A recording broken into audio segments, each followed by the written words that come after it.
Hell? Can't I stop recording? What's going on here? Well, let's see.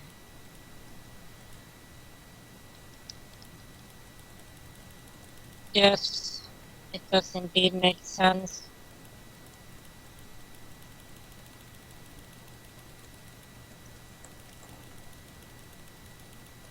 Because if Fenoxo is in his homeland, fuck all, that means TCL is in his homeland, I'll get fucked.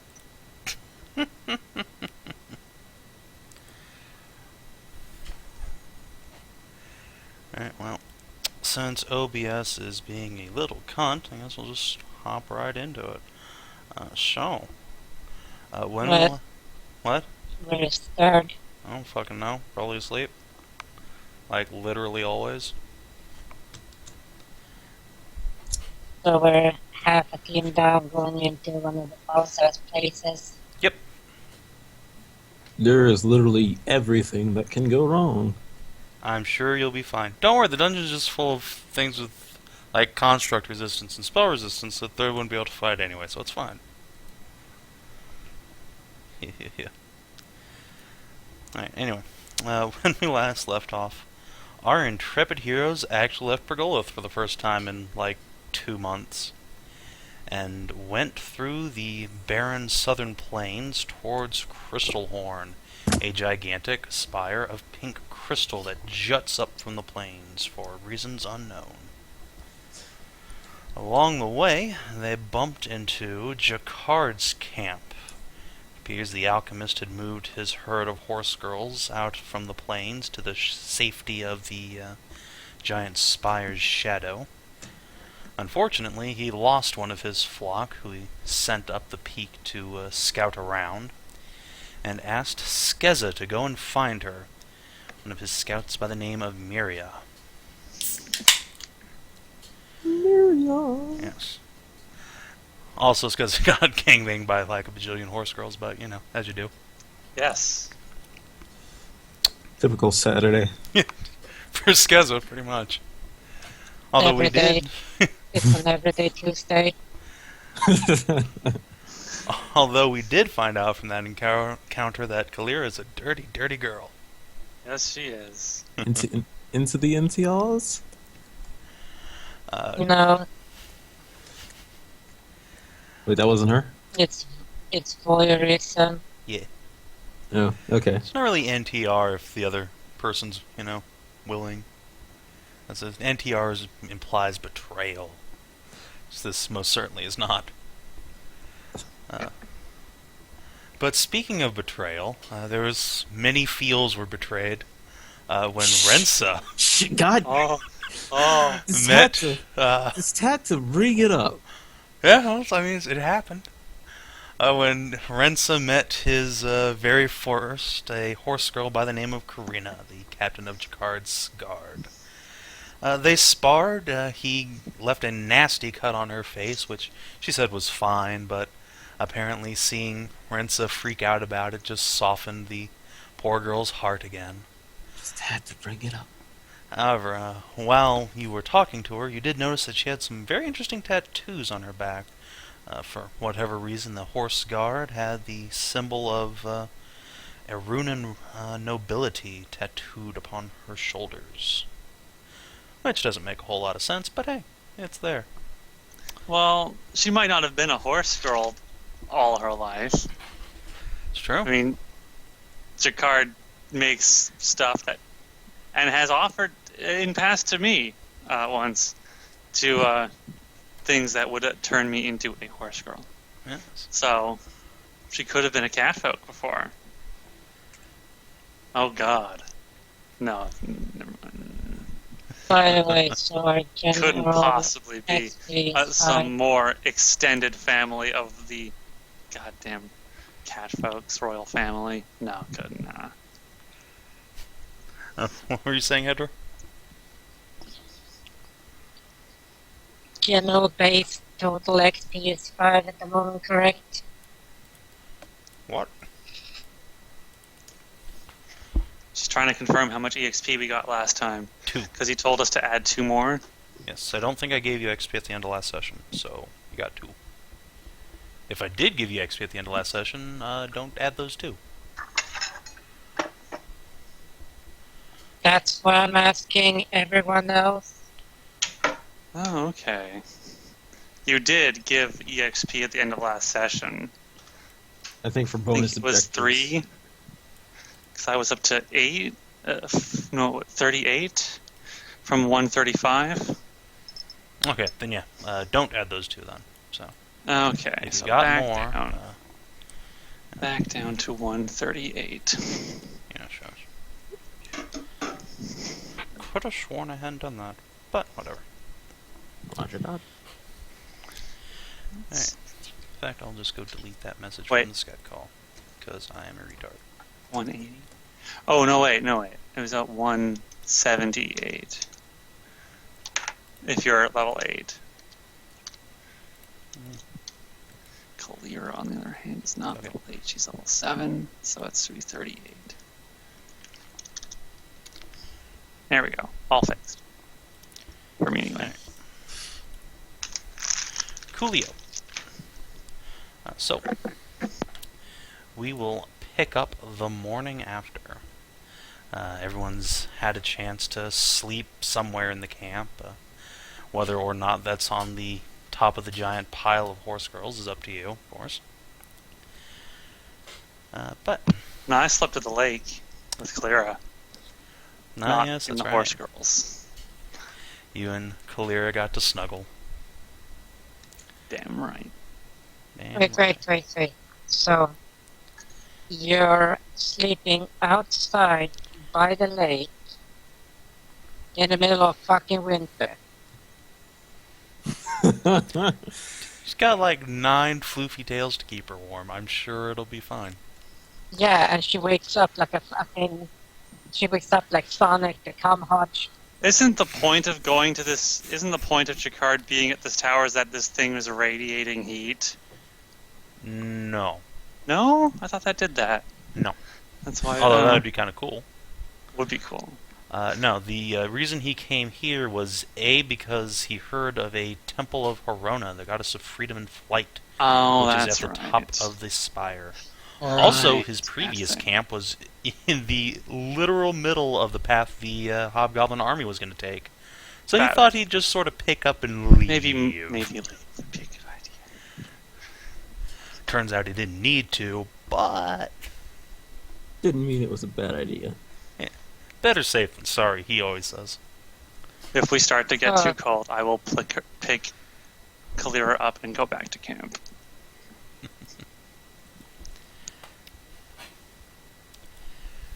So, You know, and when you say you were gonna wash off all that spunk, I just imagine you just jumping towards the lake and then just slam face first into the ice.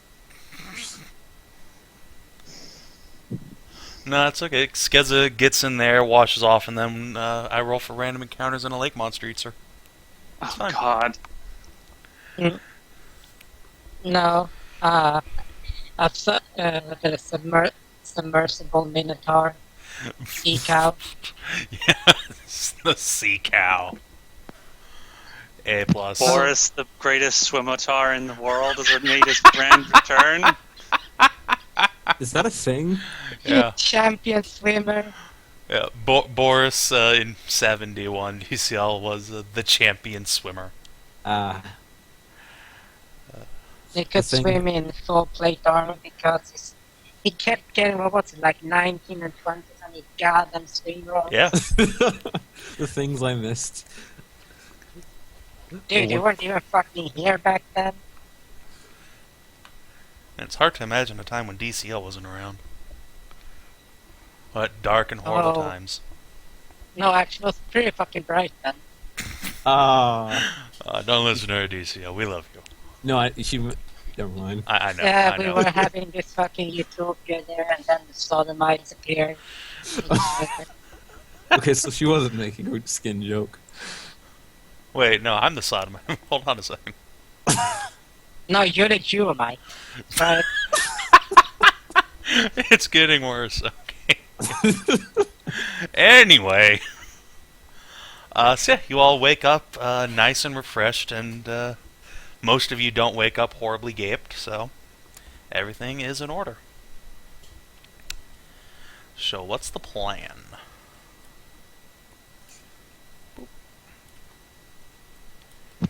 Well, we have to get inside, but we don't know how to get inside. So maybe Well, there's there's a door. yeah, a door that's locked. It's like super locked, apparently. Monty looks like he was about to perk up, then quiets down again. Well, if Monty wants to take a look at it, Can always give it a shot. it is his job. If not, we should check out the top of the tower. Maybe there's something up there. I'm going to assume that you're as good as a man as I think you are, Savin, and say that Monty's last name is not Python. No, it's Monty Cook, actually. Nobody? Alright.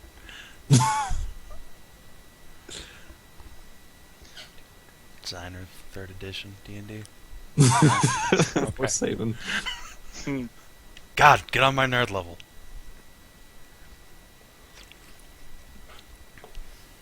Anyway, so yeah, Jacquard did tell you about a path leading up the spire, so...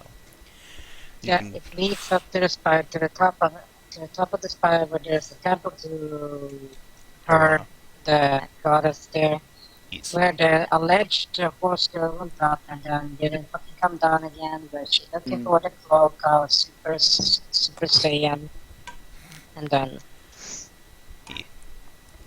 I thought well, it's cloak of flight, but whatever, Super Saiyan.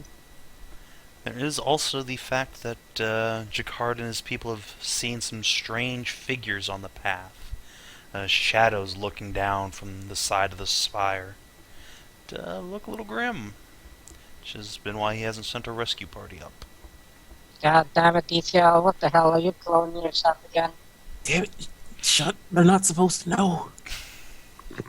Kagebunchi no Jutsu.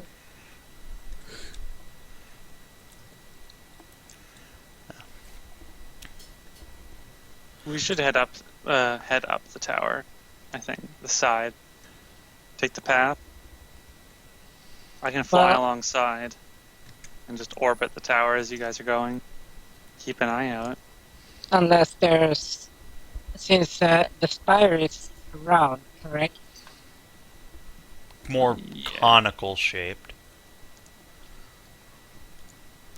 It's like an Gets ice cream thinner cone turned as you upside go down. up. Yeah. Yeah, but it's round. Yes, it is round. Around. Yeah. Round doesn't give any fucking wind protection because wind just goes literally around.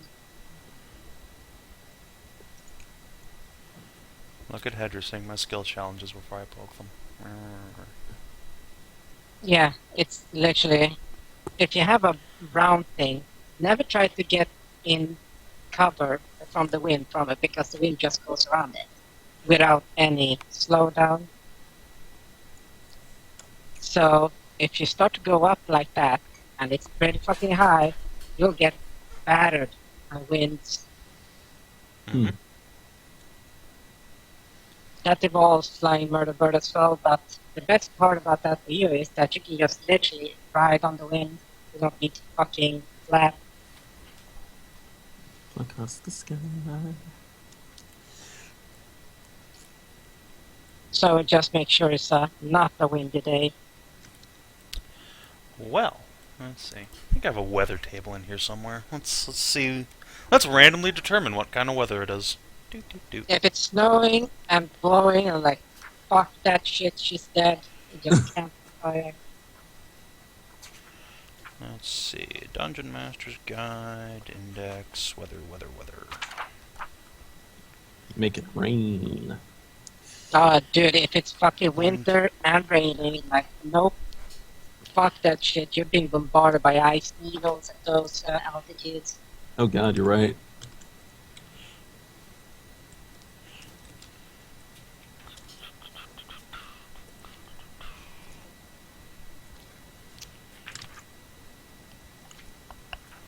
Then DCL remembers winter, and then remembers snow, and then remembers cold, and then amplifies that by about 100. Then DCL just cries in a corner. Rip. Alright, Hedrah, since you're the one talking, why don't you roll me a d20? Okie dokie. Yep, d20. Snow shall always rip 8. me. Let's see. It is no wind. Yay. It is also a fairly normal temperature today, so it's pretty cold. And give me one more d20 roll. Let's see if it's raining. Nope, you lucked out. It's a clear, beautiful winter's day. Oh, Clear sweet, skies. lovable fuck nugget. Pray, Snagglepuss. Dude, if you live up here in the fucking Arctic, you do not want anything to blow. At all. I Always can praise imagine. the Snagglepuss. Yeah. Because if it's cold and it's blowing, then like you Oh, can add God. another 10 to Wind 15, chill. up even 20 minus degrees onto that. What you're Oh. thinking what there is. Oh god, that's horrible. And Yeah. no wind chill to deal with. That's good. Wind chill factor is like insane. Oh, it's minus 40 degrees Celsius. Oh, and it's blowing like a fucking hurricane outside. Wind chill factor, oh, minus 70 degrees. Minus 70 degrees. Yeah, I- it's almost cold enough. No, it's a... Yeah, it would actually be cold enough that you throw out boiling water and it'll freeze before it hits the ground. I've always wanted to do that. But never wanted to No, be somewhere it's cold Detail, enough. you don't want to do that. It's a cool idea, but any exposed skin to that kind of temperature is literally going to be crystallized. Oh, I completely no longer want to do this. Do it from the safety of inside somewhere warm. Are we Just talking throw it about out the tent. the horrible things that happen in winter? Pretty Yes. much. Like In frozen Scandinavia, rain? but yeah. Mm. Alright, No, so we got a clear day, so Be safe. but before that, let's see if I should have prepared it for today, and oh, that's discovery shit. Let's see.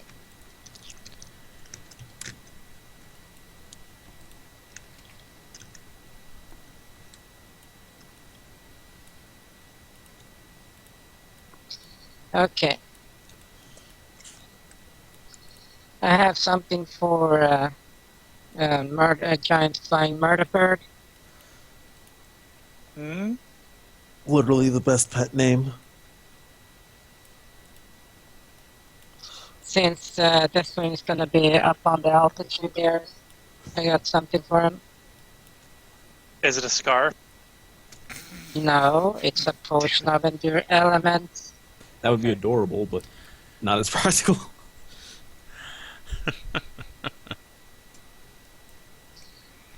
It's a potion of endure elements. It lasts for 24 hours, and he can comfortably exist in conditions between negative 50 Fahrenheit up to 140 degrees. that should cover today. Sounds good. So like, okay, I'm just looking for the cat flap on this fucking bird. Shove the potion in. Could ask him just to open his mouth and drink it. But where's the fun in that? Rizwing just screes at you. Yep. You know, like, yeah, good. When he screams, you just chuck it into his mouth. Glub, glub, glub. Like, We give him a pat on the neck. coughs and splutters and screeches again, flaps his wings. They're there. And then he notices, like, oh wait, it's really nice outside. Suddenly, it's a bright, beautiful day. And then suddenly, Skezza and Callie are flying. Ah! Whoosh. Alright. Well, I guess, do you want to bring Monty with you on the Murder Bird Express, or...? Poor Monty. Who? Oh, Monty. Yeah, Monty. Murder Bird Express. Hmm. Your locksmith. Yes. Alright.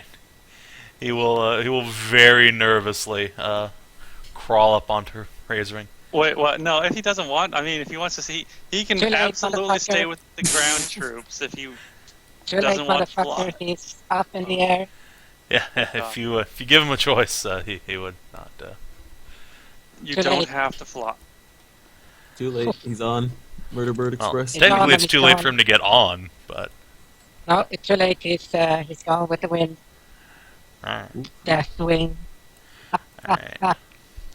You guys should Oh, be that's in the fun. middle or upper middle right. Hopefully, you can't see anything other than that. Otherwise, whoops. Oh, there it is. We can see everything. Oh my god, Razorwing, you're so goddamn big. Scree. Alright, so yeah. You guys find the path. Just a second, I have a spider climbing on me. Well, that's not Get off good. of you. Get off of you, fucker. Shoop. There you go. So yeah. What? It's just a spider? You guys find the path at the base of Crystalhorn and start making your way up. The great big pink crystal is large and jagged, and there are... It's almost like someone chiseled their way up this thing. Probably dwarven pickaxes, because the path is very uneven, and you guys have a hard time getting your footing with every step. And of course, crystal is fairly slick, especially, you know, with the morning dew, so it's Morning pretty dangerous frost. going, but you start anyway. Right, so go So- ahead and move. Here's the question. Mhm. How many of you actually got winter clothing? Let me check my character sheet so I can just make that no 100%. It counts if it's still on under my armor, right? Did you buy winter clothing? Cold weather outfit, yeah. Yeah, that's fine. Okay. That counts. I've been having this in my fucking inventory since character creation. So yeah, Rensa and Clarabelle are cold as fuck. Yeah, I literally Up the have mountain. every other thing for the elements except the cold weather outfit. Well, The one time I miss it.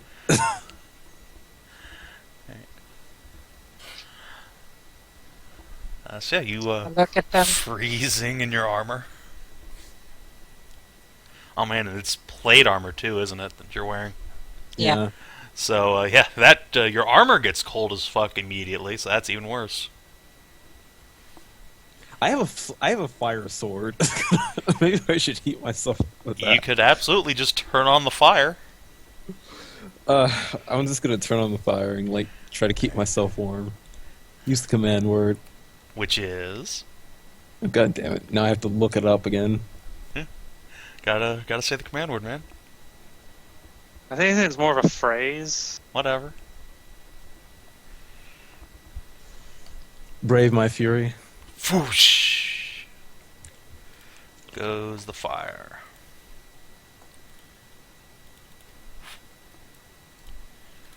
Let's make that R a little bit darker orange.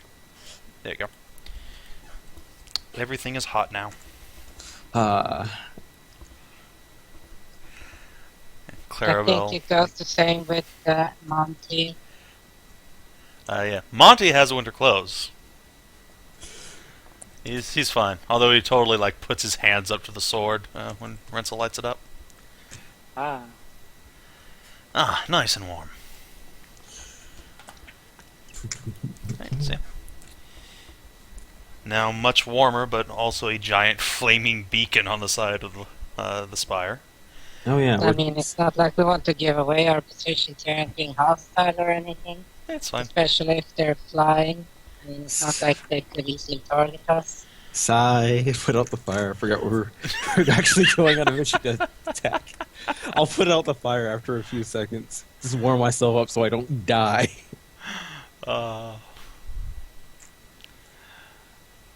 Poor Rensa. Alright. You put the fire out. It's now much colder. If we get attacked, I'm pretty much using that as an excuse to bring out the greatsword.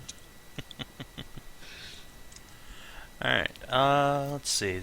So who's on point for the party? Rensa or Backy leading the way? Rensa will lead. Alright. So it's for perception, or is it wilderness, or survival? It ain't nothing. Just give me a straight D20 roll, Rensa, since you're in front. Okay. Alright, yeah. You get up the first maybe 100 feet or so, no problems. Takes you a little bit longer than you would have thought, since you have to go all the way around, and the crystals are slippery, and once or twice Clarabelle and Monty almost go tumbling off the side, but luckily like one of you or Razorwing manages to catch them. After that they stick. I have a slight question here. Yes. Monty goes on the murder bird. What's your carry weight? Maximum carry weight there, Mr. Murder bird. Salt. Oh, my maximum carry weight? Shit. I hope I have it written down, because I have a strength of 5 plus modifier. Nah. Let me see. Do I seriously not have my carry weight written down? So you're a medium creature with 20 strength. I seriously do not have it written down, and it's never come up. Does it matter? let's see. Light is 133, medium is 134 to 266, heavy is 267 to 400. Mm-hmm. Okay, let's make it fucking simpler. Because, let's see, we throw Monty onto a giant flying murder bird. Okay. Yeah. Yeah. And I'm trying to get the horny cat off my fucking arm. Cat, get off. Here, fuck off. Okay, so we're gonna make this very, very, very, very simple. Mm-hmm. Just a second.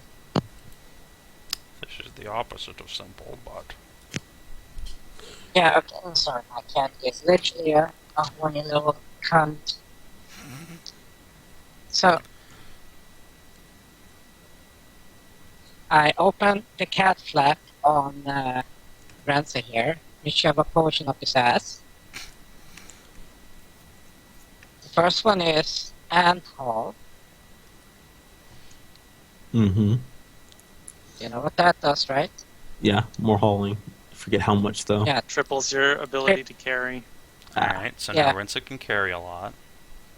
Yeah, Rensa can carry a lot. It lasts for 16 hours. Yes, I know what Anthol does. Alright.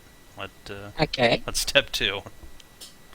Step 2 is... Profit. No. I meant to whisper that. What's your movement speed? Just an average 30.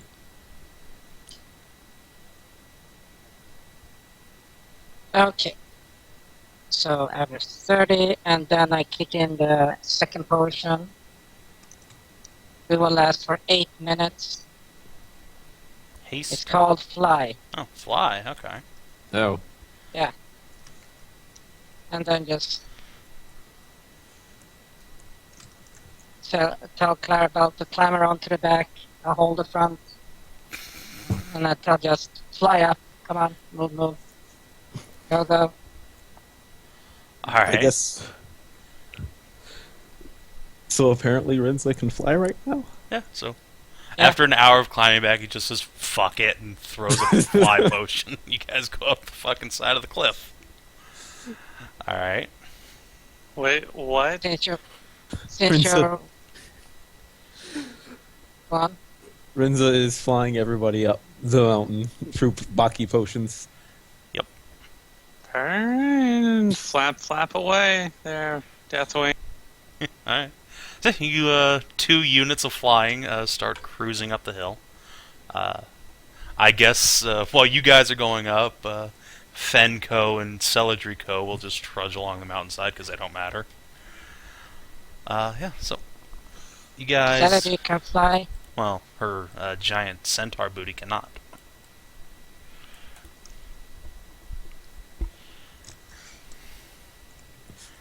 But yeah, so you guys start going up the side of the mountain. Let's see. Give me a perception check, Skezza, since I think you're probably the most on point of the party. After what with Rensa just like trying to control this flight while carrying 2 chicks. I can fly across. Got 2 girls in his arms? Oh, lucky dog. Shush you, don't start that again. Rensa's suddenly aware of the big, hefty, silken, soft mounds of Clarabelle's breasts pressing against his back. He has plate armor on. He doesn't build shit. It's Clarabelle has armor. Don't ruin this.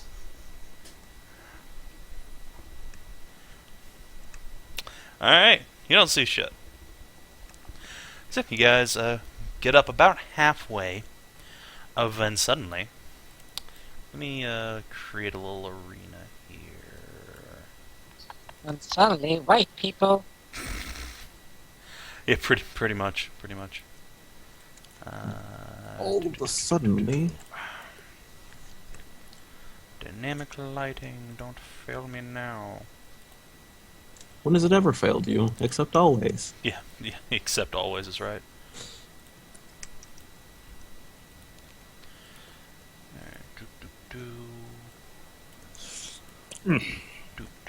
Shit.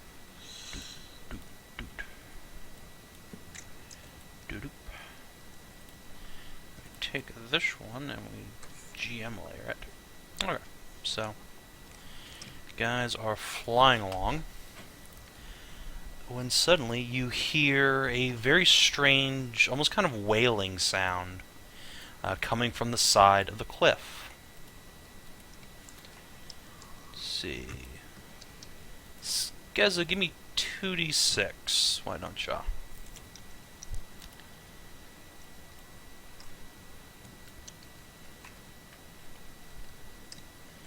Okay.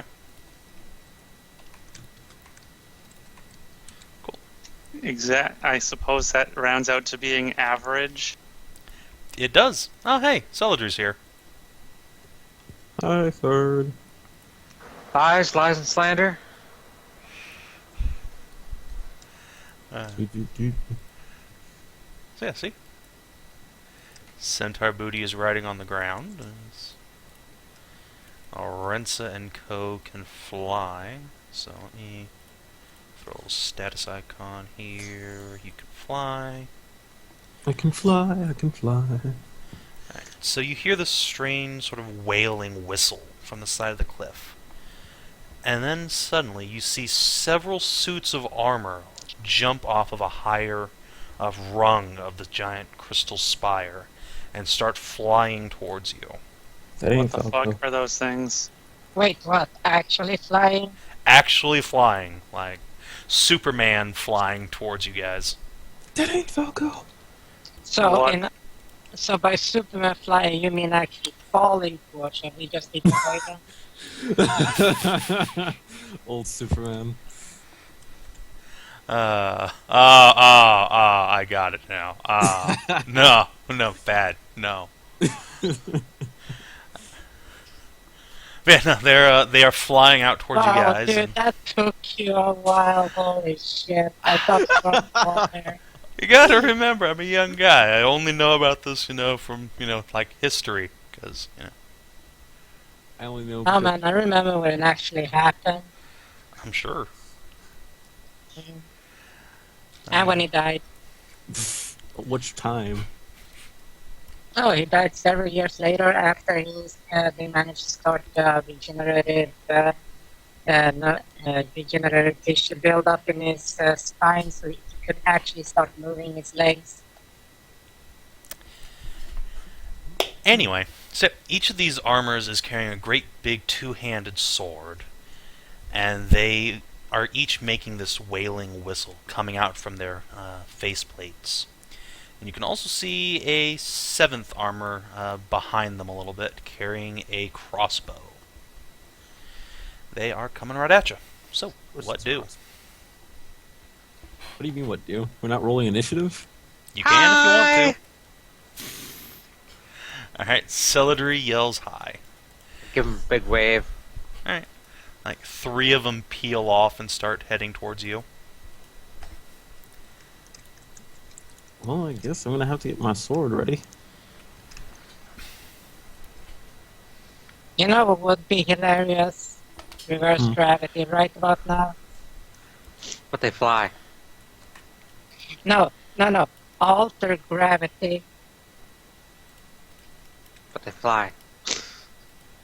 Yeah, but they fly in a direction which is straight down. So if you alter the gravity, you can literally just send them straight into the fucking wall.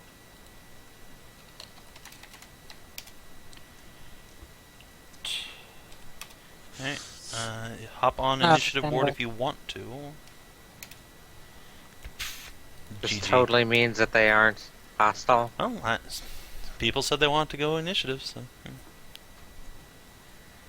I mean, they're flying towards us with weapons drawn, right? Yeah, they are just zipping at you with their great swords. And crossbow. Singular crossbow, because... Oh, nice roll there, sir. Well, their weapons are already drawn and out.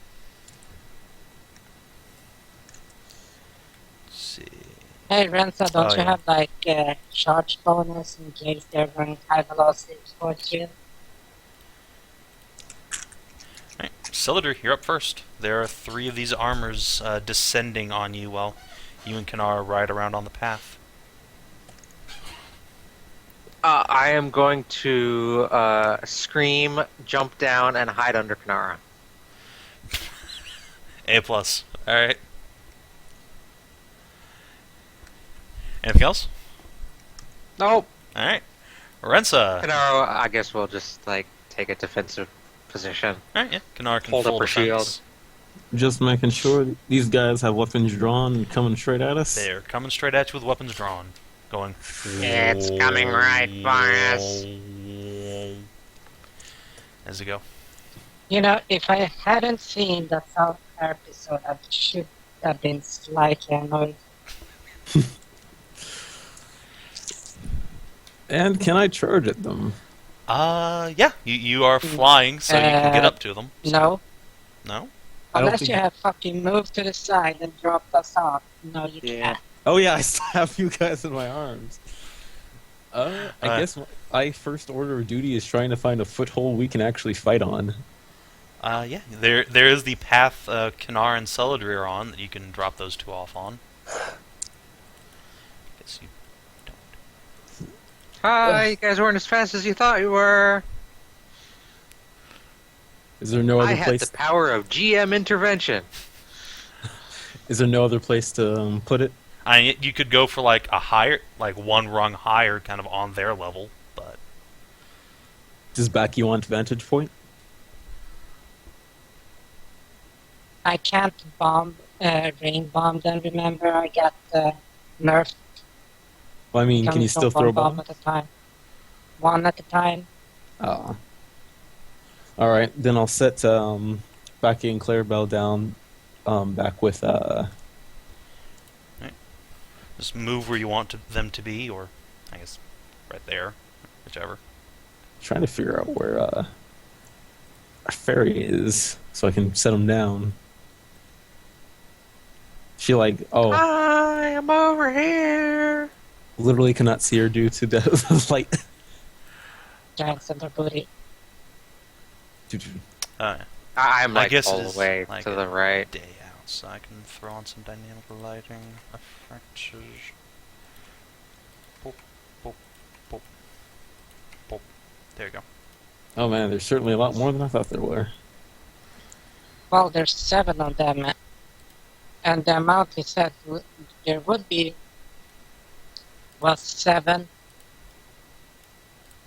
And I forget. No more, no less. Alright, 7 so shall you be the number of the enemy. throw the girls down there. Mm-hmm. Backy, that brings us around to you.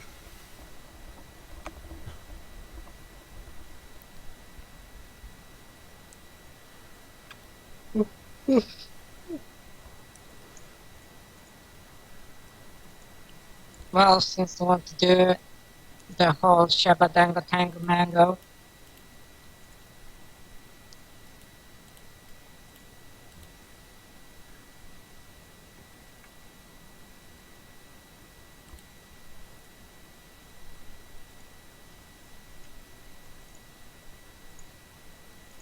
let's see, I'll quaff a potion of shield, chunk. Alrighty.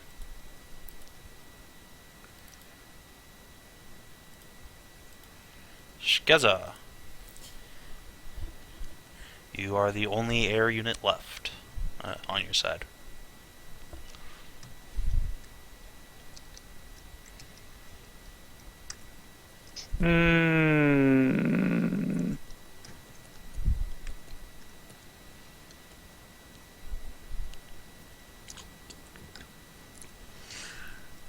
Going to drop Monty and Callie off. Alright, so well, Up the edge of the side, just so you don't fall forever. yeah, they just go falling to their deaths. Too bad. What? Wait, yeah, that's the inner area, right? Yeah, that is the path. That is Okay.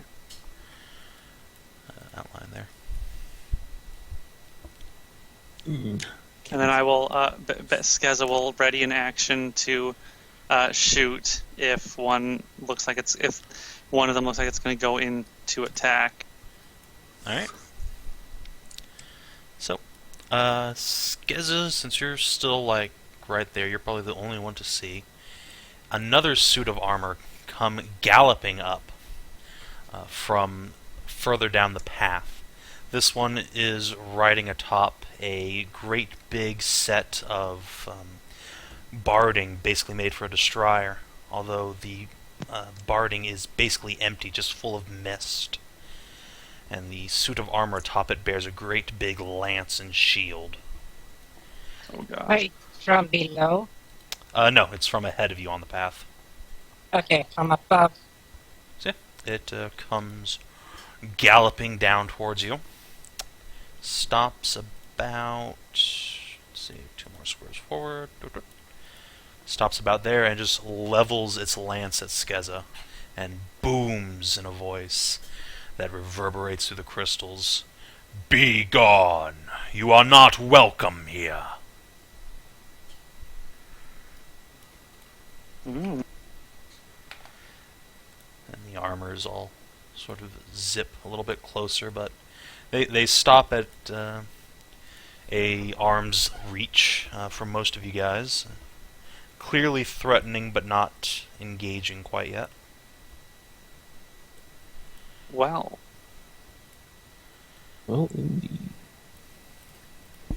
Okay, guys, you handle that. I'll just hide under here.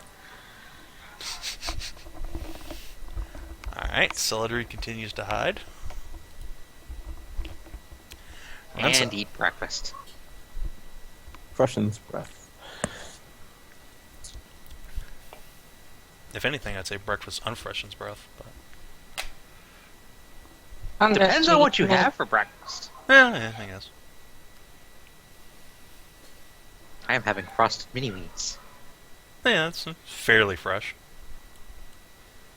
Like a 6 on the fresh scale. Anyway, Rensa. Is that from 1 to Celadrie? Yes, that is rated 1 to Celadrie. But yes.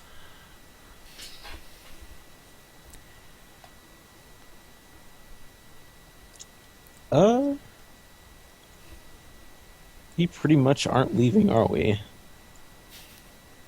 Identify them if you can. Heraldrism or whatever bullshit you got. Yeah, unfortunately, I don't think I have anything relevant. Nobility. No. Yeah, I was about to say nobility on the armor. See if I recognize it. Yeah, sure, I'll allow it. Or, I guess, knowledge society, but yeah. Alright. This is clearly not armor of Pergothian make. And it is very clearly armor that is not, nothing you've seen the Hobgoblins use before. It's a very, very old style, like old-fashioned bucket helms and big, heavy, ungainly plates, not like the sort of more sleek, form-fitting plate you and Clarabelle are wearing. So these look very old, but they have no identifying markings that would tell you to whom they belong. The Wind Lancer has a great big tabard over his shoulders, but it's been just ripped to shreds, withered away. There's almost nothing left of it now. Damn. Guess I'll ask directly.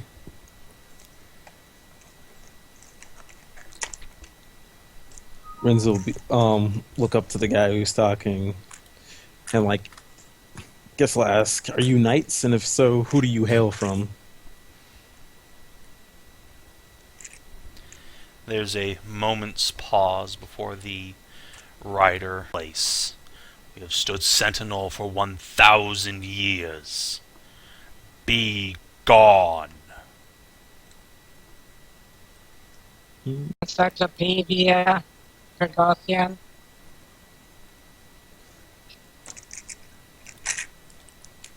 Trying to think. I'm trying to find knowledge skills that I know I have. I do actually have knowledge history. Can I roll that history? Yeah, absolutely. You can roll knowledge history. Something's apparently wrong with my... It says I'm live. What the fuck?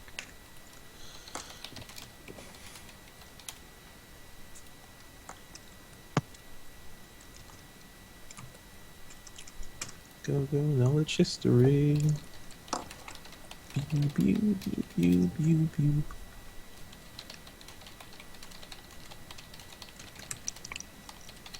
What's up? Sorry, stream apparently died and has now risen from the dead. 17? Mm-hmm. Knowledge history. Well, you guys did come here because there's supposed to be a 1,000-year-old laboratory that was built by Haskarn Mordantson. Consulting quickly with Backy, the two of you remember, that when you first heard of Mordantson was in another one of his labs underneath the Wailing Woods when you first met King Astraeus. And there, too, you found a bunch of animated armors. These all with Magebane filling them, sort of animating them with the vines. Magebane, I don't think Rensa's encountered, is a blue plant that grows in eldritch forests, and wizards feel sick around it and have trouble casting their spells properly. I was about to ask. Yeah, So, yeah. but the difference was that Magebane sprouted from a mutated entity in the sword, Right. which was a mage killer weapon. Mm-hmm. Although, Celadrie, now that these things are closer, you do feel a little bit queasy. Which might be why you're cowering under there. You feel a lot less sure of your magical potential. Yep. See? Called it. Totally not because the player needed to eat cereal. No, fuck you. There's an in-game reason. Yeah. Third's totally in character. Don't question it. So, what do you do with this knowledge, Rensa? Well, we know we're on the right path. And I pretty much already told Backy. So who wants to fight this, and who wants to wait till we actually have a full party? Well, that depends on the level of information we can garner out of their Maybe we- appearance from my monster encyclopedia brain. Well, Renzo wasn't here the first time we fought these guys, so he's gonna ask how tough are those.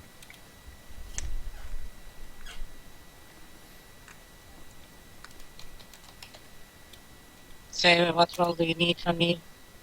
For what exactly? He asked Okay, of the Ren. information that we can garner from their appearance and everything else and the previous experience and all the information. The ones you fought in, you don't need to really roll for anything.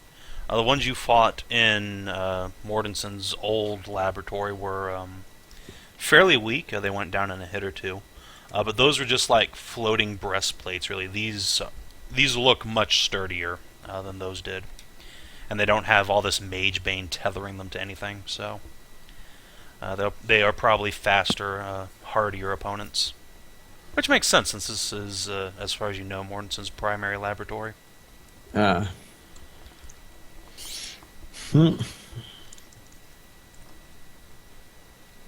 I guess Renza's gonna have to prepare to brace while we try to figure out whether we want to fight this right now or not. Alright, so you're bracing versus charge, basically, ready an attack. Yes. Alright, coolio. Backy. Trying to detach Fat Horny Cat and chuck her across the fucking room soon. So, let's see.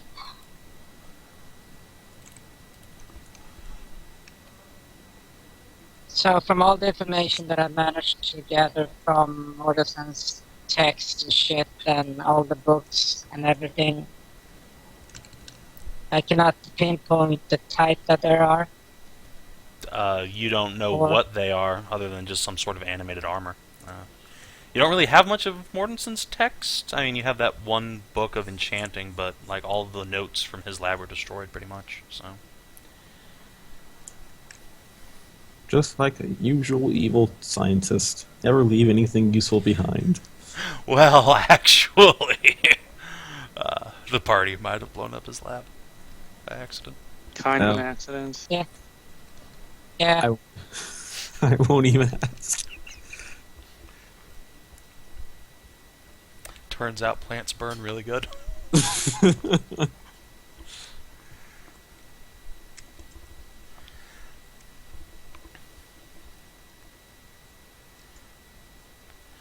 Yeah, if you want to just like get a general sense of like animated armors, you could roll a knowledge or a spellcraft check. Spellcraft, that's knowledge arcana for them, right? Effectively. Okie dokie. So, Karaoke.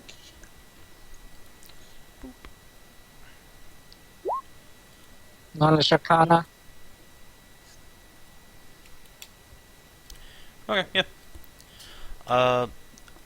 Your average animated armor is more or less a mindless construct. It's not immune to anything, though it is, since it's more or less mindless, it's pretty much immune to things like enchantments.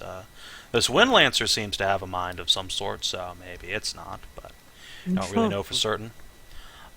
These things, as Celadrie has pointed out by going, "Arr!" Are probably filled with mage bane, and so will sicken casters. Yeah, I mean, they are just mindless defenders of a place. They're relatively cheap and easy to make, but not useful for doing anything but area denial. The Wind Lancer, their commander, seems to be a bit more advanced. Maybe some sort of spirit bound into armor.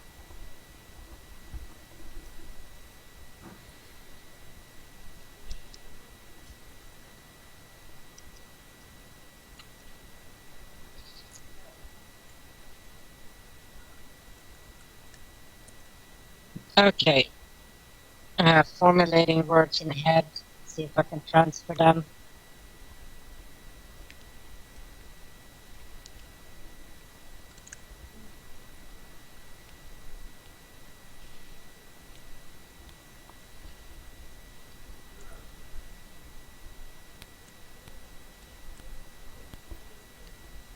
And his name was Haskarn Mordantson, correct? Yes, that was the dwarf's name. Did we have any actual description of him? No. Just It's a dwarf. nobody You ever described. You could assume he has a beard and he's short. And Yes. then it's actually tall and beardless. That's Yep. why he became an alchemist. And you're a racist. Get off my property, Kinathis. No, okay, so I just asking quickly. I take it you weren't encountered to somebody actually trying to make this their laboratory and home. So the Lancer takes a step forward and says, "The purpose of this place is irrelevant. Be gone! We will not ask again." And all of the armors Okey-dokey. sort of level their blades at you. 5 foot step. Do you have a cone?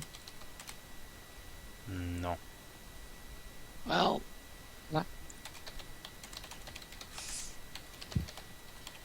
Wait, let's see if I can get. No, wait.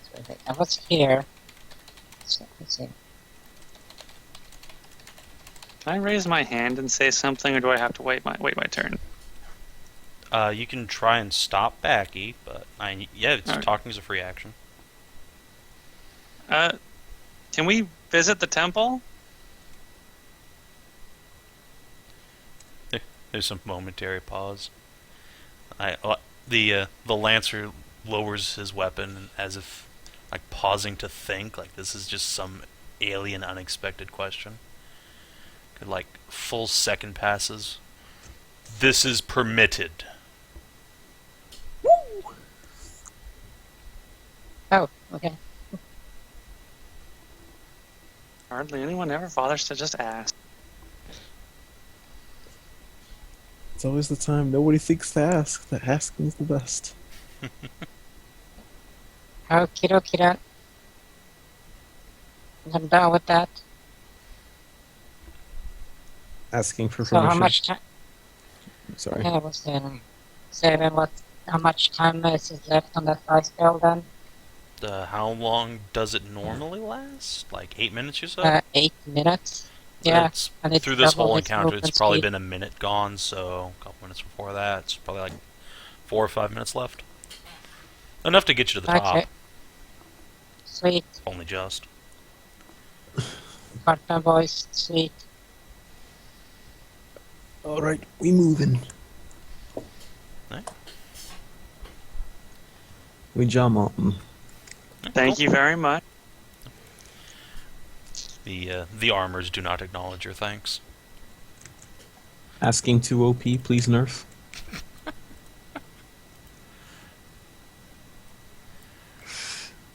Let's see. No R for you.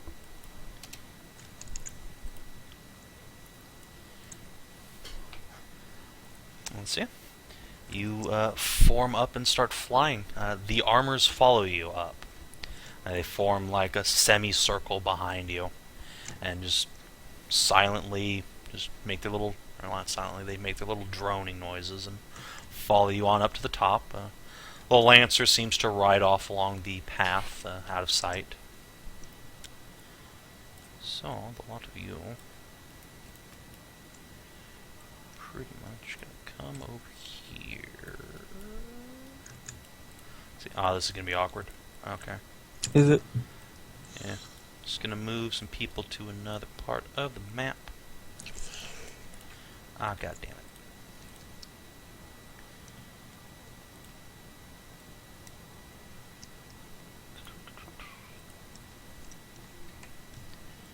Raise wings and I have to take a little vacation. Too fucking big for this landing. Okay. Oh yeah. Razorwing will have to take a vacation to fuck off, yeah? Yes. Yeah, yes, he will. So yeah, with no more armors to harass you, that you have no trouble getting up to the temple. I see harpies and a really big thing. Yeah. So the entrance to the temple is this long stone passage, actually cobbled, unlike the rest of the path, which has been just crystal, with several big, thick, but very old and weathered pillars holding up a roof. It's open air, so no walls, except for against the side of the very tip top of the spire, where you can see a huge metal door has been set. You see a big pool in the middle that seems to go down into the center of the spire, and several harpies are fluttering around. You see several more flying around near the very tip of the spire, and even some like below you that you didn't bump into before. And it's because it's just walking right in. All right. I'm gonna wave at the harpies. They turn lazily to you, and one of them goes squawk, and I'll jump up in alarm and stare at you. Hi. The closest one backpedals and flaps her wings at you. These harpies don't seem as intelligent as the last ones we found. Identification markers there on them. Big tits and breasts. Well, what's the difference? Is there any visual difference between those and those harpies you normally talk to? None that you can see. Hmm. They look the same. They're squawking What about- in a way that implies language, just not one that you share. If Backy, when you start getting into where you can hear it, they're probably speaking Sylvan, I guess. So Yeah. Oh, they're cool. just Sylvan. shrieking alarms at each other, like, "Hey, wake up, people! Ah!" Whoa, calm down, replying Sylvan. Whoa, calm down already, jeez. Yeah, they stop once you say that, and a few of them just squint at you. Who are you? What are you doing here? You've never seen people here before?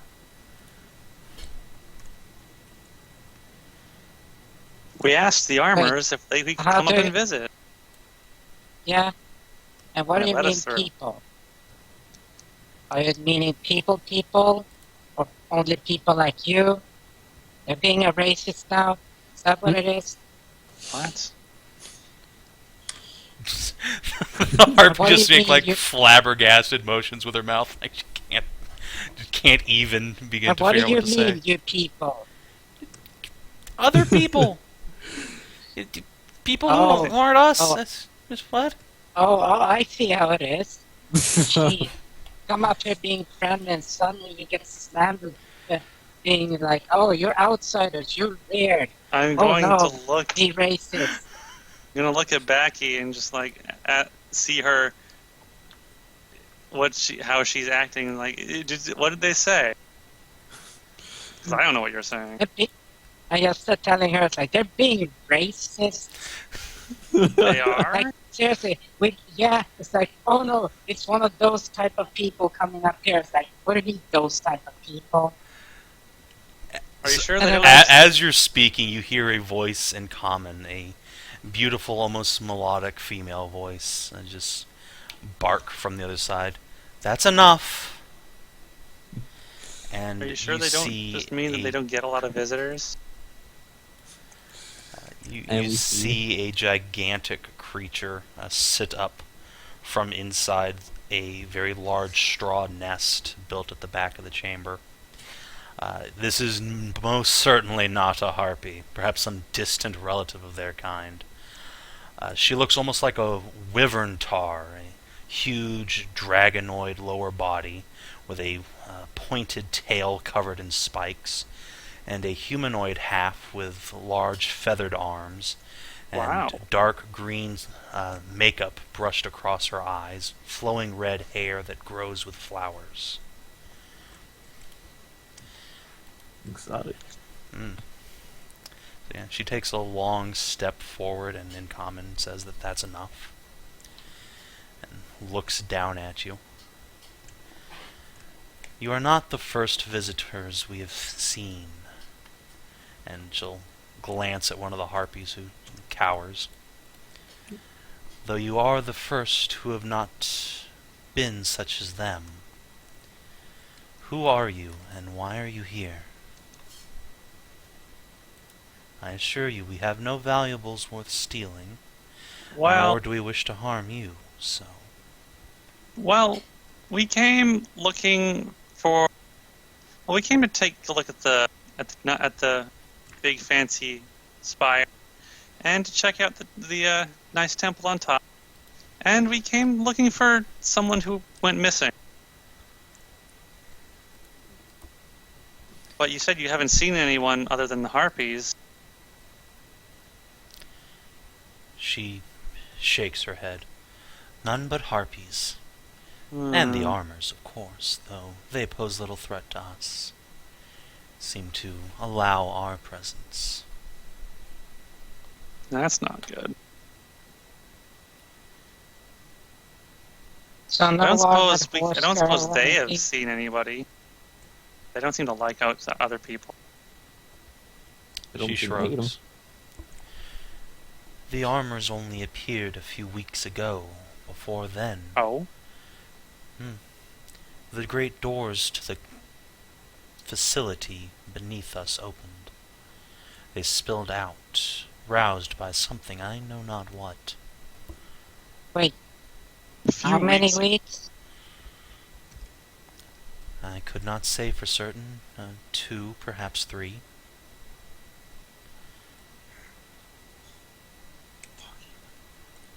Wouldn't that make it, just look at the schedule, wouldn't that make it about a month after we sort of fucked up the first laboratory? It's Oh been. crap. No, she said a couple weeks Wasn't ago. that about the... Wasn't that about the same time? No, wait, that's before. That's like 2 That was way months before. prior, right? That was months ago Yeah, you did that's that. about- Yeah.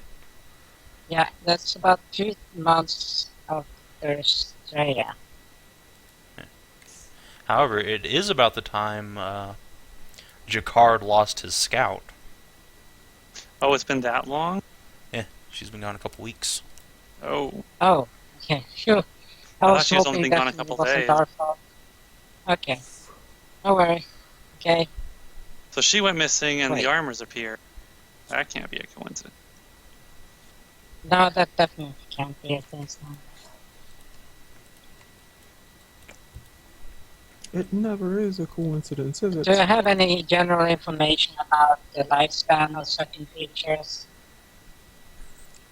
What creatures do you have in mind? Well, the one she's based on. You have never seen anything like her before. Well, a wyvern with stingers, occasional. A wyvern might Oh. live for, maybe 50 years? Okay, so let me go over it. She has multiple parts that don't go together, right? So she's pretty much a chimera. Oh god, Full Metal Alchemist flashbacks.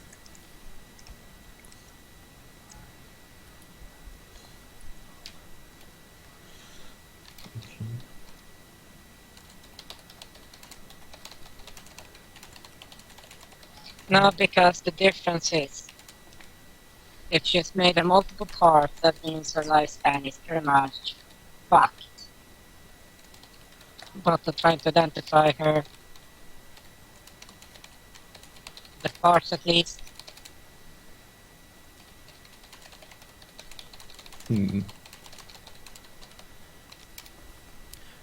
She looks like some sort of aquatic wyvern tar with a person on top. I mean, you can't. Definitely not something you've seen in, like, ye old Monster Manual. no. But where's Third and his Sonora, but I'm coming. This Clarabelle will probably walk So in. how long have you been up here for? Why is Rensa hanging back? Because Rensa doesn't really know what to do here. Neither do I. I just learned to wing it. I don't even know why I'm following you people. Ask the You lady just how kind long of she's- never told me to leave, so I've... Can I ask the lady how long she's been up here for? She will cock her head to the side and think on that a moment. It has been many, many seasons, many full years, I imagine.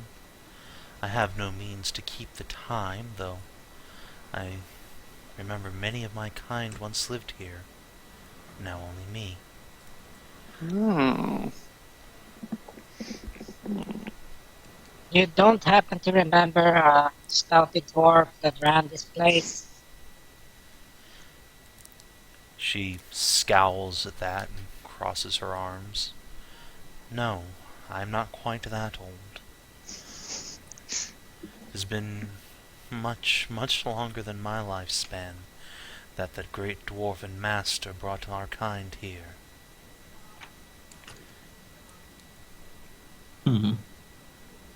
Haskarn Mordantson, yes. Creator of the Crystal Spire, the creator of the blood curses and lock and what was the word? Entrapper of the divine. The dwarf And all that created stuff. many things. I know, it's awesome, isn't it? She just shakes her head and doesn't reply. Do you know what's in this pool? This looks like there's something down there. So it's water. She looks like she was about to say that, then nods at Backy.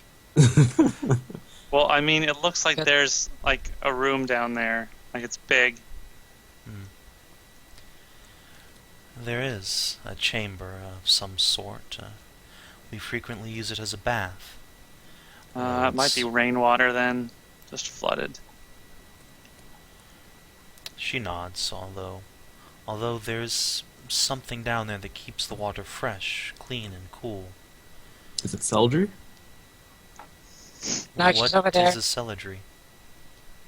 I'm a Celadrie! Hi! You announce your presence, and the harpies start coming towards you. And Celadrie, you speak Sylvan, right? I speak almost everything. All right, cool. So in Sylvan, the harpies say, "Oh wow, she looks like us, but her wings are so pretty." And a couple of them fly over to you. Hi, Hi! you're pretty. Thanks! You're feathery! Also kind of pretty. They bounce excitedly.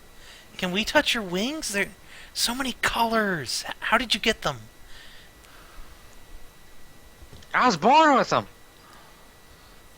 The two white feathered harpies look at each other. Oh, we want wings like yours. I could devise a spell that transforms everybody into me. That sounds Yay! like the worst I idea ever. don't think that's what they mean. Maybe Or- make something that just changes feathers' colors? Into a fairy, suppose. Well, I think Jacquard could do that if he had fairy stuff. That would probably be expensive. As this conversation's Yeah. going, the mellow scene just face palms. Just I know harpies are not generally known for their vast intellectual Knowledge? conversation or knowledge, So, but there are some back, companions. she says there's something in the water that keeps it all nice and fresh. Kind of like your water filters you made.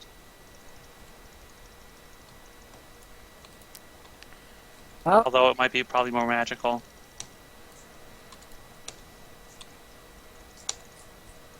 Let's see, do I have...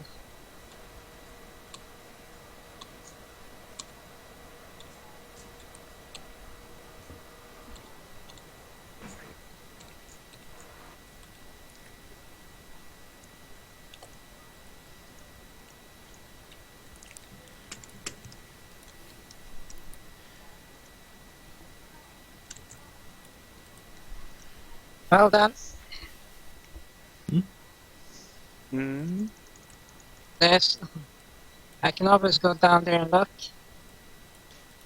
Can you breathe underwater? It looks like it's pretty deep. Well, I can, but then I pretty much will spend one of my more expensive potions. But I can do it.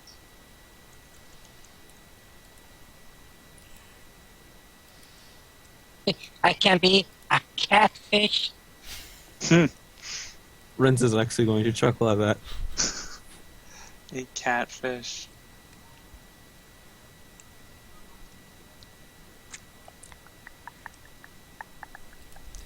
So as you're like looking into the pool, Backy, one of the harpies comes up beside you and just gives you a little poke on the shoulder.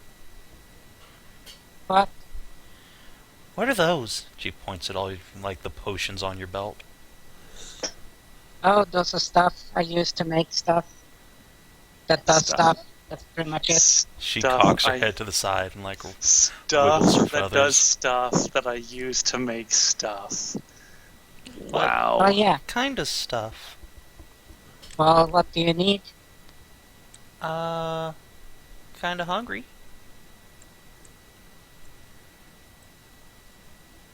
Let me reach into my bag of stuff.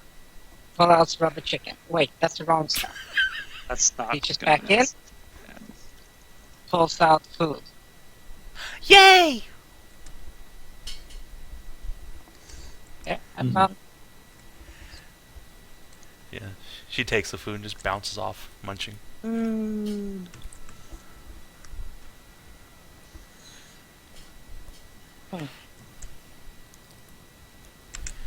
Just examines this harpy a little bit closer and I just ask Hi.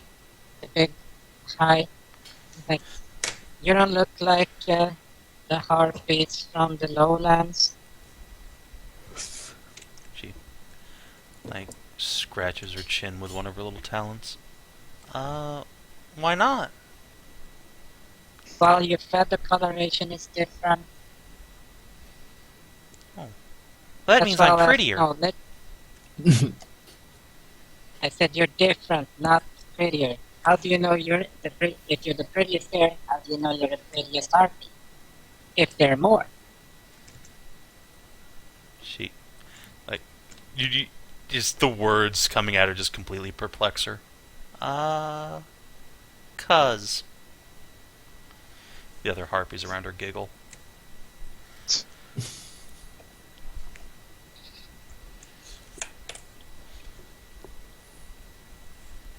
Suddenly the words about having stuff make sense. You don't seem it. Well, it seems like you're not as sex crazed as the other ones are, at least. That's good. Oh. Sex crazed? No, we have all the eggs we want. Yeah! Oh? Another one says, cheering and patting her belly. Where do you get the eggs from? Probably her. The, their little nest matron just chuckles and shakes her head. If only I had the power. No, we've since come into the possession of a very giving mate. Oh? And one of the harpies cheers, "The Harpy Queen!" And then they all Harpy cheer, Queen. "Yay! We have a queen. The Harpy Queen!" Well, the Minotaurs have a king. I suppose the Harpies would have a queen. I guess. I guess. Well, for one moment I was actually thinking that Cammy had done something. Is she in there? And I'll point to the door. Don't think so. Where is the Harpy Queen then? You hear a voice from the other side as 3 harpies fly in. Well, speak of the devil. There she is. No, it's There a she harpy thing, is. not the devil. A very unharpy-like harpy says. This harpy has the same plump bottom and superhumanly wide hips you've come to expect from her race, framed by tremendous wings as white as snow and flowing white hair nearly down to her waist. Mm-hmm. Unlike the other harpies gathered around her, though, this one has a garland around her brow, normal human feet, breasts like a cowgirl's, and a tail that looks like a horse's hanging down behind her. I think she's gotten into some of Jacquard's stuff. She's also got a thick horse's cock dangling between her legs, mottled black and pink, and the meatiest pair of black balls you've ever seen, cradled by a silken bra. Definitely Jacquard's stuff. Are you saying that out Okay. loud? Yeah, somebody been snacking on your card stuff. She scowls at that and says, "More than snacking, I'm afraid." She starts pacing around the pool towards you. "What do you know of Jacquard?" Do business with down him there. sometimes? I know with the way you said his name, it doesn't sound like you like him. Oh, don't get me wrong. I have as much affection for Jacquard as the next horse girl, but you understand I'm a bit afraid he sent someone to find me. Oh, so there you are. Oh. The scout. She nods ever so slightly, every step making her inhuman attributes bounce and jiggle. How tall is she? She's about 5'6". Shorter than me. Shorter than you, but endowed more distinctly. Short Grump. stack. Oh, do you have a giant horse dick hanging between your legs? No, I don't think so.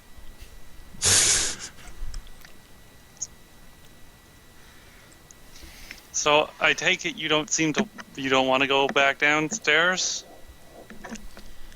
She shakes her head. I don't. I've had quite enough of Jacquard and his needs. Besides, look at what I've found. She spreads her wings and arms to the gaggle of harpies around her. You do look like you've done well for yourself. A mutant genetic amalgamation. I suppose. I was a catfolk once, you know. Just a poor, lowly slave of the hobgoblins until Jacquard rescued me. And now look, she waves a hand across her front. Huge, milky tits and the giant dick just flapping around. Barely think there was cat in me at all. You know, Rensa remembers the good old days where every girl he met didn't have a horse dick. I thought I like puff up my chest and say, I was once a cat girl, too once, and then I became awesome. I can see that. As she steps a little closer, she very slowly turns her attention towards Skezza, and as she does so, she crosses her arms underneath her corset and says, "Wait, you're that ranger, the hobgoblin. Yeah. How are you?" She says, and she just reaches forward and grabs your crotch. Been a long time. Yeah, Yes, it has been. I want to say hi to a significant other, the goddess Kaelirra, right there, next to you. Kelly just blushes and gives a little half-hearted wave.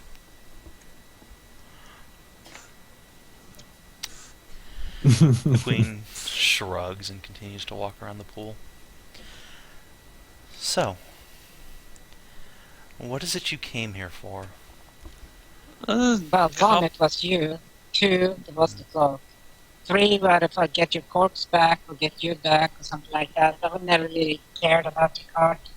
I've actually been scientifically or chemically interested in Haskarn Mordantson's well, work since, one, we got the giant rider booty there, and we set about us free, and he has done a lot of work, which I'm very, very interested in.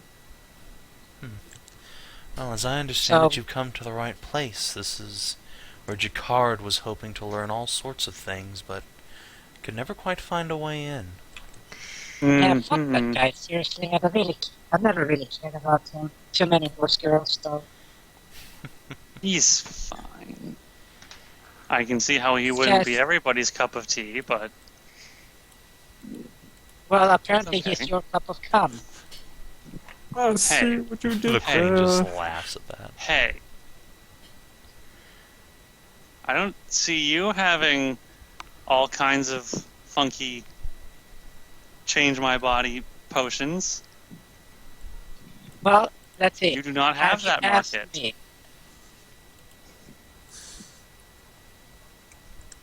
Have you asked me to make anything? No. Have I been brewing in the background to improve everyone's life standards, standards of living? Yes. Do I have stuff in the works? Yes. You've Do I been have busy. stuff so you can make ultimate goddess babies together? Yes.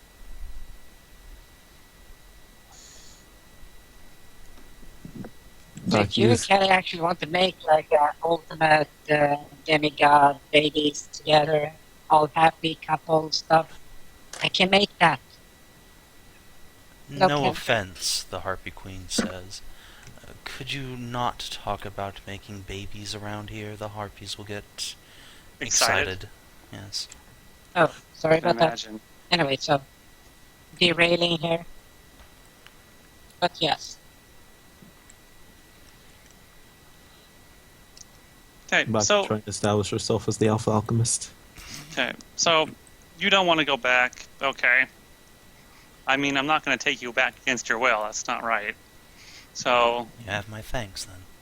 just want us to tell Jacquard that you're dead? She considers that a moment, then nods. That would make things easy, yes. Hmm. Do you have any of your old stuff? You might need proof. Yeah. Hmm. Do you have anything on you that would identify that was from you? Well, the breastplate that you usually carry, the armor there. Horse girls I'm usually have a helmet. I'm afraid I have done away with most of my armor. She nods to the cliffside. Oh. I found something much more appealing. She'll pat her corset. Looks However, like that's I do have Is it a magic this. corset? Oh yes, quite. How do you think Nice. I got found these? we found a magic corset once. What does yours do? She flaps her wings. Oh, it gave you wings. Is that the? It is. Cape of Light. That's It's the. been So sitting it's here not for a cape. 1,000 years. So it's not a cape. It's a corset. Hmm. Huh. Jacquard translated the text wrong. I'm sure he wouldn't be interested in wearing this anyway. After all, it gave me these, and Wait. she'll heft her tits up. Wait. What language was the actual text in? I couldn't tell you. I'd imagine Dwarven, all of these ruins seem to be. Probably. How the hell can you misinterpret Orban? It's been 1,000 years. Surely the language Yeah, might have but- changed a bit. No, it doesn't. That's the thing. The dwarves don't change. Their ways No. to structure, if there is something that improves it, then yes, they will change to that. But if there isn't, they stay the same. They're literally like the mountain. Unless something major comes along, they don't change. You mean like having their entire civilization dismantled? Ouch. Yeah, something major. See? But still, the language is still the same. It's like, that's some, what's it called? That's some elementary school error. I mean, come on. Maybe Dwarven just isn't his thing. maybe being an alchemist isn't actually his thing. Maybe it's just a big phony. The Harpy Queen will kind of scowl at that and say, "You can make fun of many things about Jacquard, but he's no fool. I'll tell you that." I never Yeah. said he was a fool.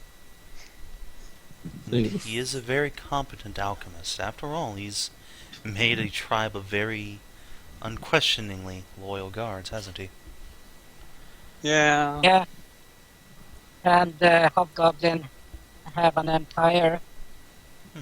So, An empire he's made shorter year after year. After all, almost all of his guard used to be their slaves. He's freed yeah, many hundreds of them. He's done good things. that sounds about...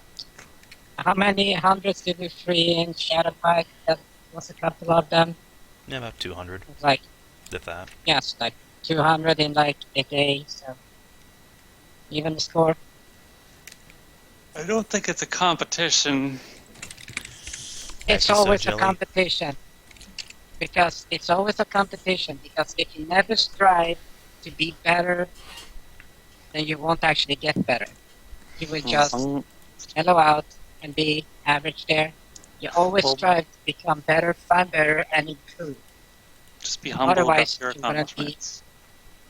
Yeah? Have I been bragging?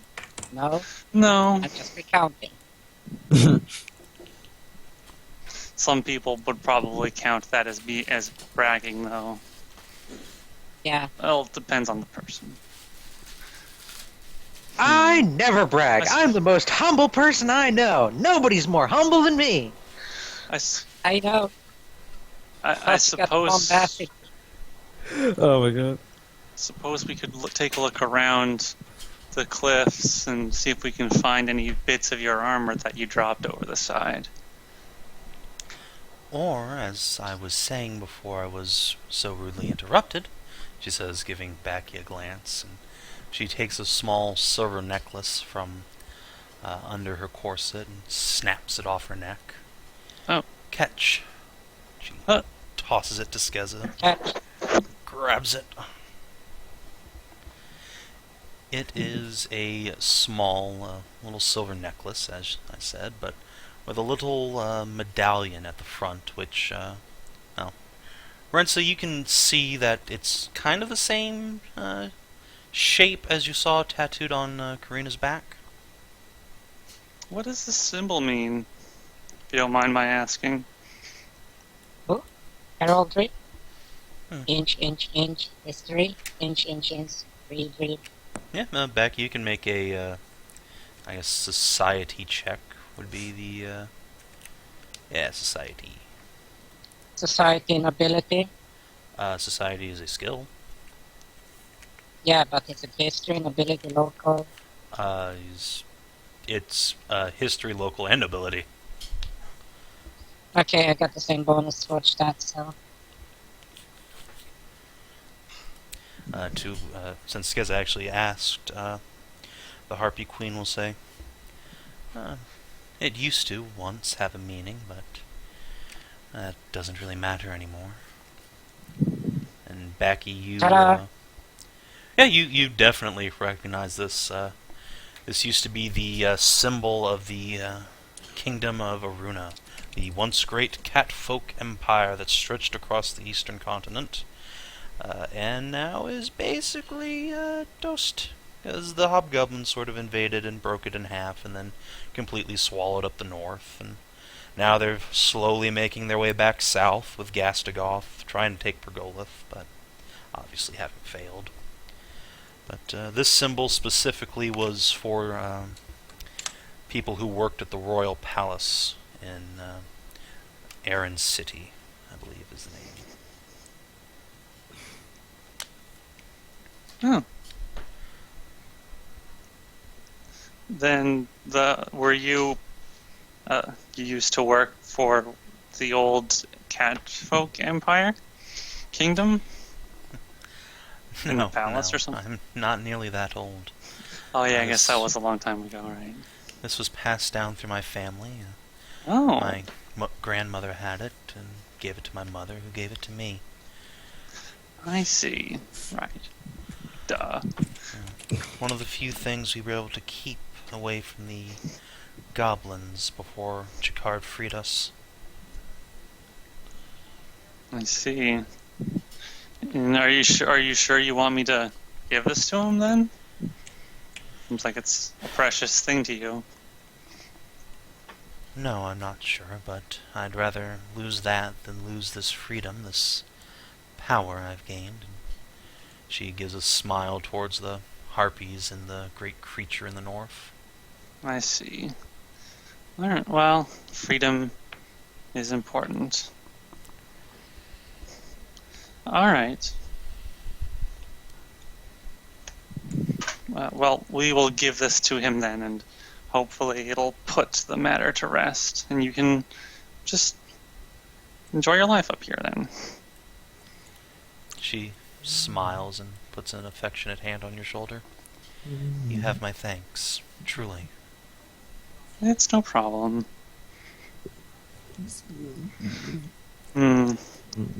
Guess we can tell him that we couldn't find the cape either. Guess the legend is either false or it's already been plucked up and is somewhere else.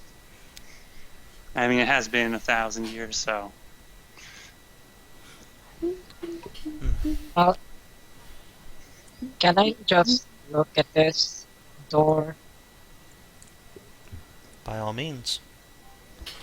If you can get it open, more power to you. Oh, you can't open it? Zoom.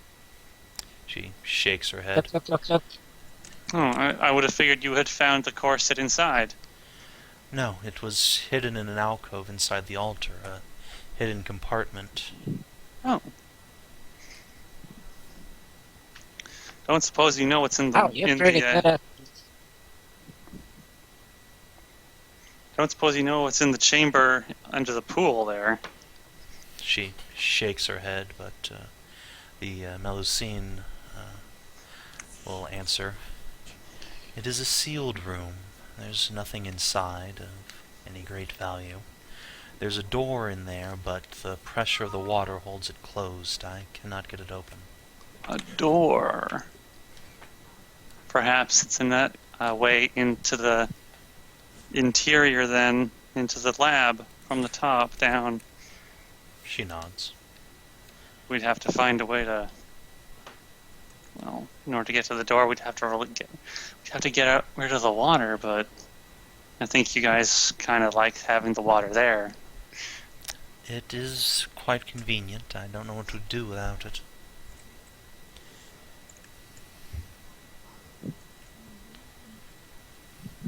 being right back. Case. Okay. Well, if you can't get into the into that room in the temple, maybe there's something in there too. Maybe there's another way in. Or maybe the water is not actually just rainwater, and it could just be part of something else. There's maybe some kind of plumbing in this place that can move the water around. I would not be surprised. The dwarf had many ways of egress and ingress. He's quite paranoid, though. Most of them are trapped or guarded. Well, we brought with ourselves a really good trap springer. And if there's any kind of guards, well, actually, there'd probably be those armor guys. How have those guys treated you? They don't seem to bother anyone here at the temple. No, they seem to hold it as sacred ground. I've never seen them enter before. Oh, okay. Though, ever since my kind left the laboratory, they have not allowed us to return. You went into the lab? I myself have never been, though my parents were there before. Our kind was, if you will, born inside. This is the Wyvern lady? Yes, that's her. Okay, I see. Yeah, I guess they're just here to make sure no one gets into his lab and finds his work. I wonder if this stuff is just just super old and is a holdback from when he was alive and he just never turned them off, and they just have just been staying here guarding. That would be my Okay, guess. Jack. Yes. So, door identification, markings, anything, you It name is a more or less featureless steel door. It does not have a traditional keyhole or lock. Rather, it has some sort of large slit in it, about the size of your hand, vertical. Monty, can you want to take a look at the door? See if you can figure out how it works? Or if what we need to open it? Monty, his ears perk up as you say his name, and he pushes one of the harpies off. Right, you are. Was one of the harpies talking to him? Talking, yes, with her hand. Oh. Sorry to interrupt your fun there, Monty. No, that's quite all right. He adjusts his little tie and pulls out his great big stack of thieves' tools and sets to work. Would you have him go ahead and roll finesse? Let's see. His finessing companion, Monty. Finesse is... Damn, that's pretty nice. It's almost like this is his job. Oh, fuck off, game. Oh. Alright, so Monty starts rummaging around in his kit, and as he does so, he says, old dwarven key lock. Haven't seen one of these in a while. They take certain kinds of stone slits, see. It's almost like some sort of pass card, right? Shame I don't think I have anything. He pulls out a big stone slab about half the right size. No, I don't think I've ever seen one this big before. Let's see. Let's see. He pulls out a little magnifying glass and stares inside. I can see right through, though. Some sort of hallway inside a big room. Yep, here's a trap. Little poison needle. Put the wrong card in, shoot out, kill you dead. Oof. Let me see if I can get rid of that for you. Yeah. If you can get rid of that, maybe we can find another way of opening the door. Go ahead and have him Oh man, that roll was a finesse. good bonus.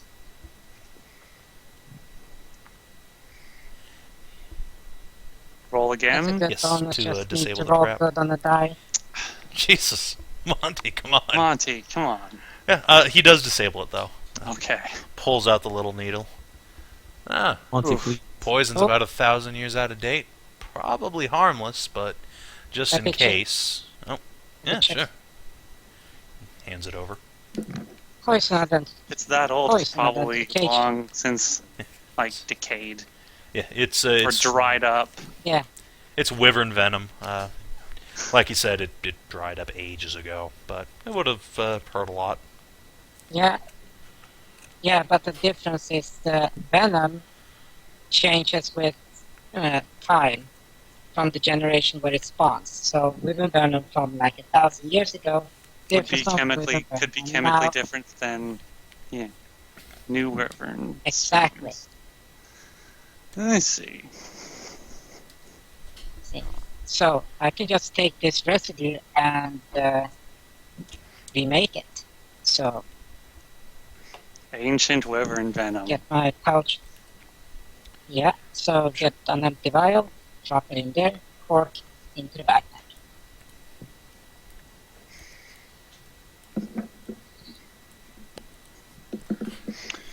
Let's see. So how are we gonna get this door open then?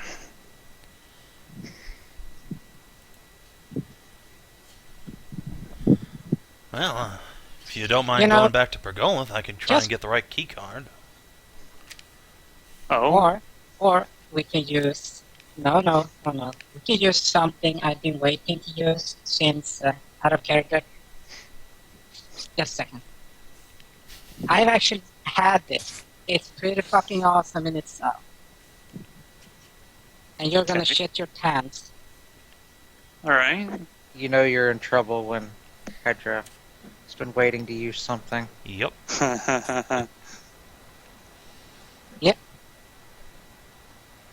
Okay. As a fall-down action, I can convert a potion or an extract into a solution. When thrown or applied, solidified sands or dirt to the harming system for 1 hour, affecting an area with a radius of 10 feet times the level of the potion of action. If the solution is thrown or applied to a stone instead, it causes a 5-foot cube of stone to become crumbled and soft for 1 minute, reducing its harm by double the level of potion of extract. So it will soften the stone door, and we can just kind of pull it apart like clay. Steel door, though. Oh, it's a steel door. Is it steel? Yes, Ah. steel. Well, fuck. Go in through the wall. Is the wall stone? There's cobblestones on the floor, but everything else is crystal. Wow. Even the Yeah, wall. shit's The bonkers walls are crystal. crystal. I'll take it. In fact, Celadrie, when you get like super close to the wall, actually, you notice that there's a faint magical aura coming off of it. It's very faint. Off of the whole thing. Off of the crystal. Gosh. I'm gonna detect magic and try and identify. Okay. Maybe there's a switch. It is. You know how in Kinathis there's an area of effect where you couldn't teleport? Yeah. The crystal is infused with that shit, so you would not be able to teleport into or out of the crystal. Area of denial. Yep. Area of Thank denial. God I am not that wizard. Conjuration and teleportation focused wizard. That would be unfortunate. That was unfortunate. Highly unfortunate.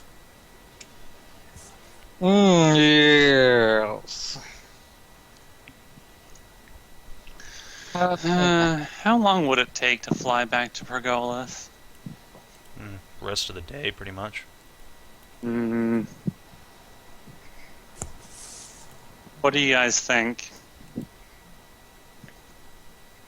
This place seems safe, so I mean, you guys could stay here while me and Monty fly back to Pergolith and get a new disc to open the door. And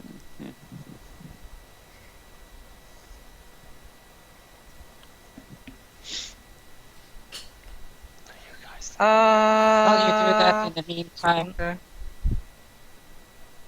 I'll go have a dip here, shove and plump. Alright. Backy just falls into the well. just jumps into the well. Make sure you can get her back out.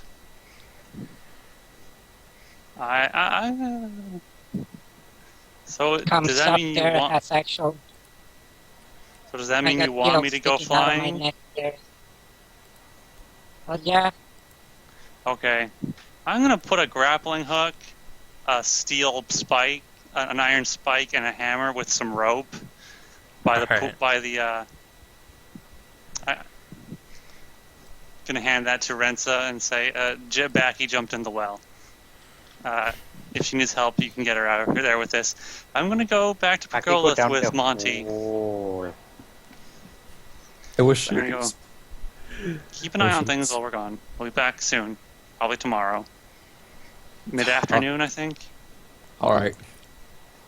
I wish I could say I was surprised Backy jumped down the well. If you guys get inside, try not to muck around too much while we're gone.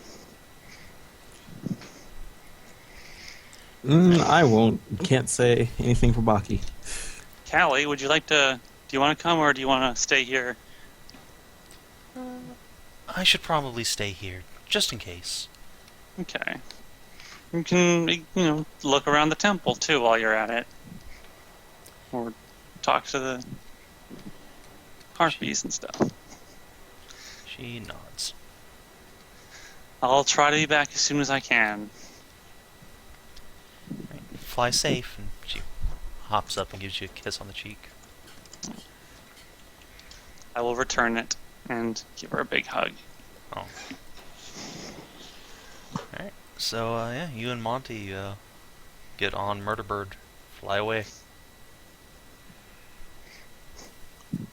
Fly as fast as we can to Pergolith and back. Alright, we'll probably be back tomorrow mid-afternoon, or early afternoon rather. So in the meantime, Backy, you fall down a hole. There is water. Into magical catfish adventure. Yes, magical catfish adventure into a largely featureless 20 foot by 20 foot by 20 foot stone chamber. The most There magical is- kind of chamber. Yes, it is full of water, of course, plus about 10 feet up the little well chamber. There is a single big stone door inside here, which is keeping all the water nice and in and not inside the lab. There are 4 little alcoves in the room where you can see little water purifiers doing their thing. Water purifiers, question mark. Oh, looks like Mordantson beat you to the water purifier. They look Oh, yeah, remarkably he sort similar of to had, yours. like- And they're 1,000 years old. Jesus Christ, those things. Yeah, Plus, these things, when you yeah, he examine sort of them, had. I wasn't even born, so. Have Plus- semen in them? no, these things on close examination all have a little enchantment on them that cools and freshens the water. Uh, Hmm. So it Well, basically just casts a ray of That's the frost level over and beyond over again. me. well, that and, what is it? Purify food and drink. So you can see that these are Yeah. magical in nature, not mechanical, as yours are, though they actually, Yeah. like on the outside, look very similar. Aha. So yeah. Yours, of course, would be much, much cheaper to make. That's why they can actually proliferate. But they probably wouldn't last as long. So just.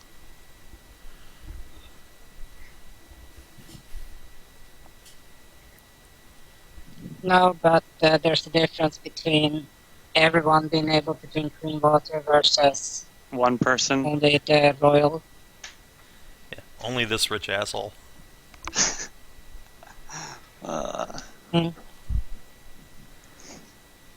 Yeah, but you said almost speechless, so it's 4 alcoves and what? Yeah, those 4 alcoves were the big features. There's a couple of like really small pipes, probably piping water in there, like plumbing, basically. So whoever's inside probably has access to clean, crisp water.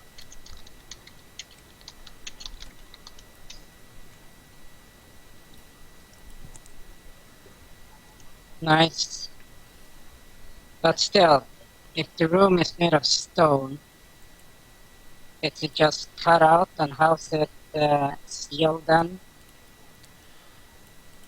Like stone doors, remember, water tends to, find its little ways through things. Yeah. Especially stone. Well, I mean, the water's not moving, so it's not going to erode the stone very quickly. But on top of that, you imagine there's probably like a steel door on the other side that keeps the water in, but like no method of sealing properly that you can see on this side.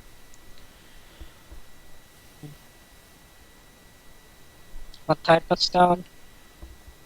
Fuck if I know. The gray kind.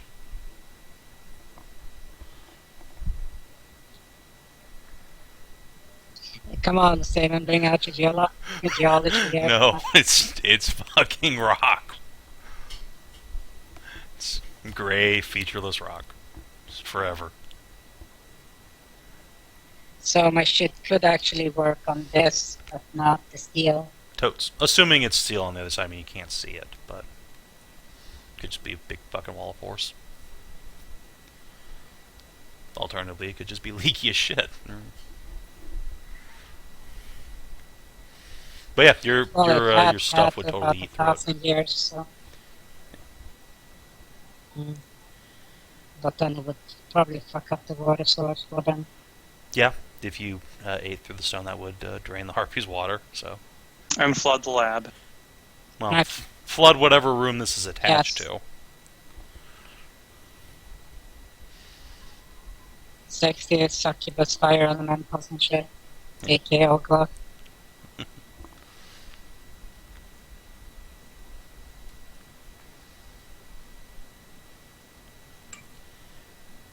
So while you're down there investigating, Rensa, Mm-hmm. you see the Harpy Queen kind of looking at you. Just not quite staring, but she's looking your way every couple of minutes. As everyone Maybe- sort of waits around awkwardly. Maybe if I just ignore them, nothing will happen. Alright, so you're not gonna... Maybe see what's she up. just recognizes you from when you visited Jacquard's camp. Maybe I don't want to take the risk. Maybe I don't Probably want just any more recognizes waifu you. drama. I'm just kind See? of No matter where he goes, women approach him. Yeah. It's a fucking chick magnet over here. Alright, if you don't approach or anything, it just continues for like an hour before one of the harpies squawks at her and she goes over to investigate.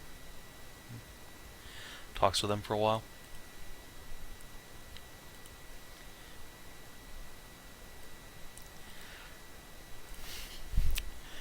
Meanwhile, let's see. Celadrie, Freshen's breath. Freshen's breath. freshens breath.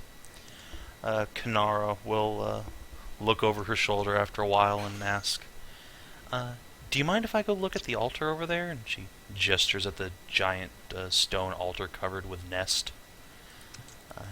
Oh yeah, sure. As long as that big lady doesn't mind. Well, yeah, I don't want to get eaten. That'd be bad. But then I could just resummon you again. So, Well, yeah, but it would hurt first.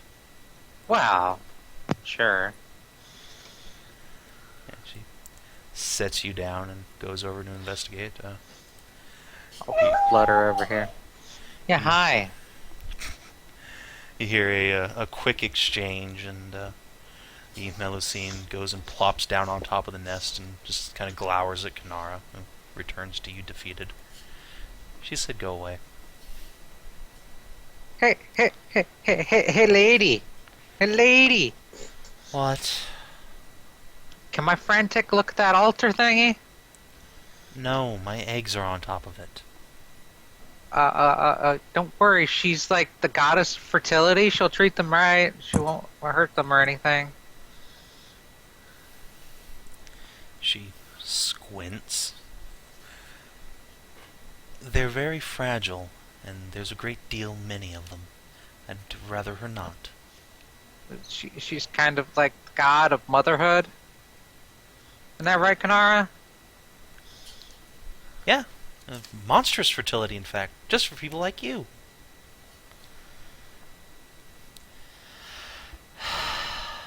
Fine. Melusine will pull her wings up and allow Kinathis to go examine the altar. Just don't touch anything. You heard her, Kinathis. Touch Hey. everything. Celadrie, you see like a stinger tip tail, like dangerously. I'm kidding. I'm kidding. It's a joke. See, Kinathis gets down on her little horse knees and blows some dust off the front of the altar, revealing a figure of a actually very plain-looking elvish woman, wearing a simple white shift with a pair of huge white wings curling out behind her. Haven't Friend of yours? Kinda. We used to be friends, I think. It's been forever. She'll look in a little closer and say, It's kind of weird that we haven't found, aspects of any of the other gods. I'd love to see one of her or Mithras, but... Could this big lady be one of them? Well, I guess she was the goddess of flight. Hey, lady, are you a god?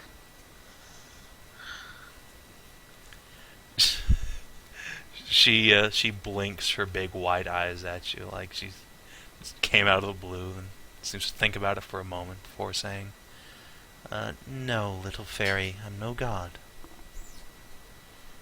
Demigod? Minor power? No, I'm afraid not. Just a mere creature like you. I'm not a mere creature. I'm Celadrie. He freshens breath. She chuckles and shakes her head. Have it your way, Celadrie. And she looks at you a moment and says, tell me, are there more of your kind? I've never seen one quite such as you. Yeah, I'm a Gathlian. Ah. Heard tale of them. They were quite rare once upon a time. Has your race expanded in the years since? Oh yeah, there's like dozens of us now. Dozens. I see. Got a whole city and forests and... Well, that is good to hear that more flying folk have established themselves. Backy splashes up out of the water. You liking flying folk, huh? I'm keeping my eyes on you, deity. Well, if you're so desperate for a goddess to worship, I'd be delighted to be yours. Oh no, Leans I'm down at atheist. you. What? Huh?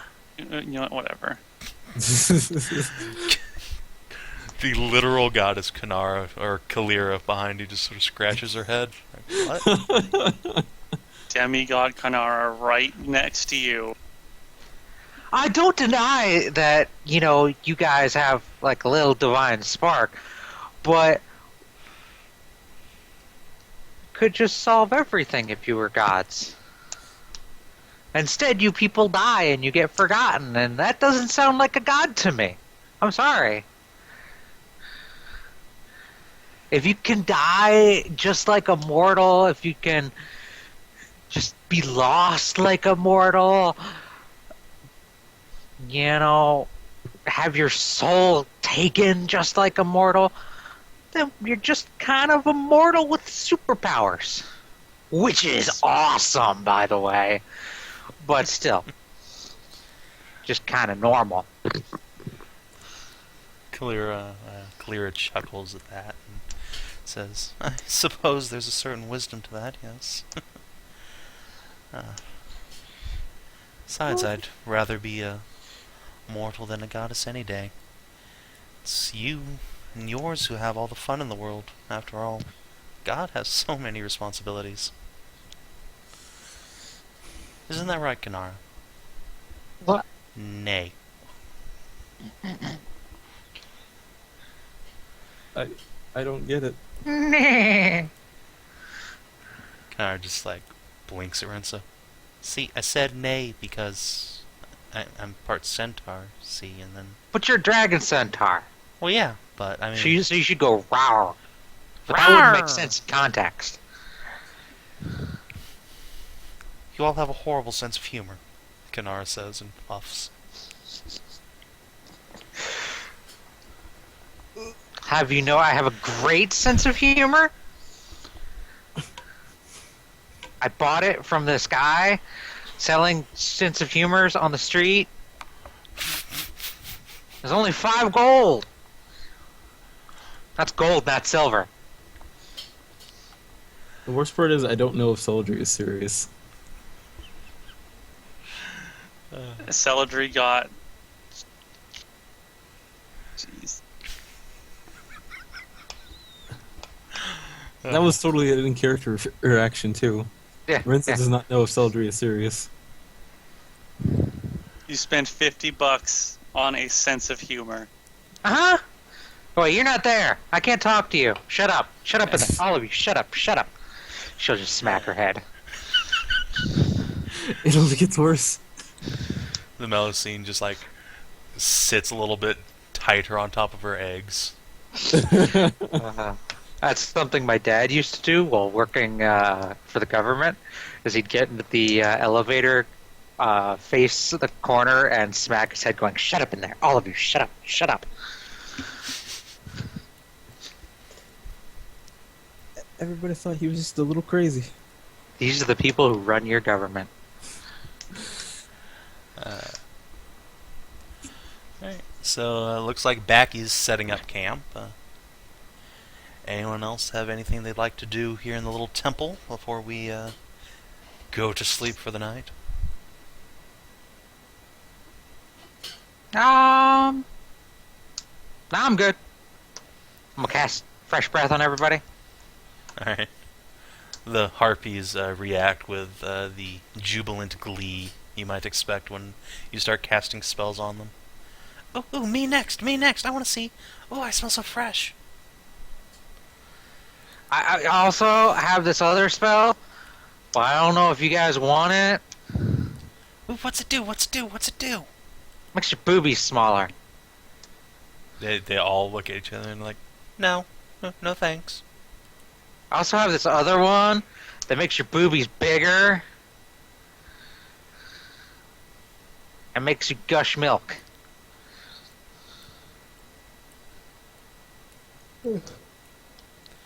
All the harpies just Fl- gang up. Block. Yeah, they flock. Oh god, I don't have that many spells. Cast it on me. No, me. I want to see who make me milky. Melusine just face palms again.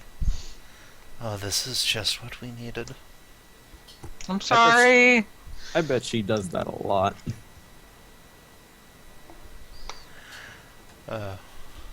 On the plus side, they'll be able to feed your kids really well. Of course, you lay eggs, so I don't think they're are you a race that feeds on milk? She nods. Because, I mean, the whole thing about laying an egg is you get all the nutrients you need to grow up in the egg. Oh, you get all the nutrients you need until you hatch. After that, you need to eat to sustain yourself. Oh, you guys are like platypi. You wait, what? A what? Or platypussies. What? One of the harpies declares that she wants a platypussy. They're totally this weird taxidermy race. People like stitched a duckbill onto a beaver, and they lay eggs, and they're venomous. Kinathis, I think you were on a drug trip when you spawned those. She looks really guilty all of a sudden and says, that's more true than you might think.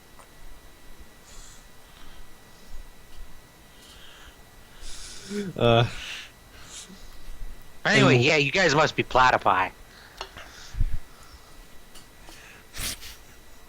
Platypussies. In lore, confirmation that God was high when made platypuses. Yep, in lore confirmation, Kinathis was drunk off her ass and made a platypus.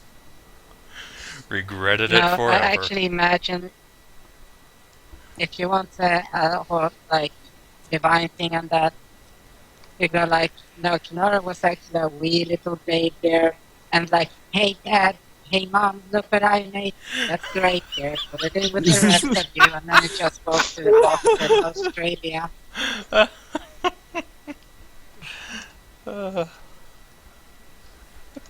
I think I have that comic. Let me just find it real quick. Yeah, Alright. I want to see this comic. I have not that's seen great, this comic. Gabriel. Just Yeah, put there it it in with is. the rest of them. Putting in Sav&D chat. I have too No, many. it's not very big, but I find a bigger version. Too many.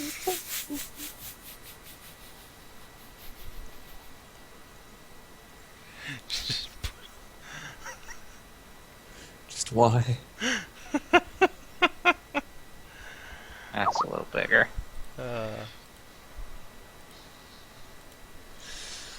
There you go. There you go. Oh my god. Just put it in Australia. Yeah, pretty much. Pretty much. Alright, so, Celadrie, how many casts of, was it Lactic Rush, Greater Lactic Rush do you have? Lactic Rush. I can do Lactic Rush.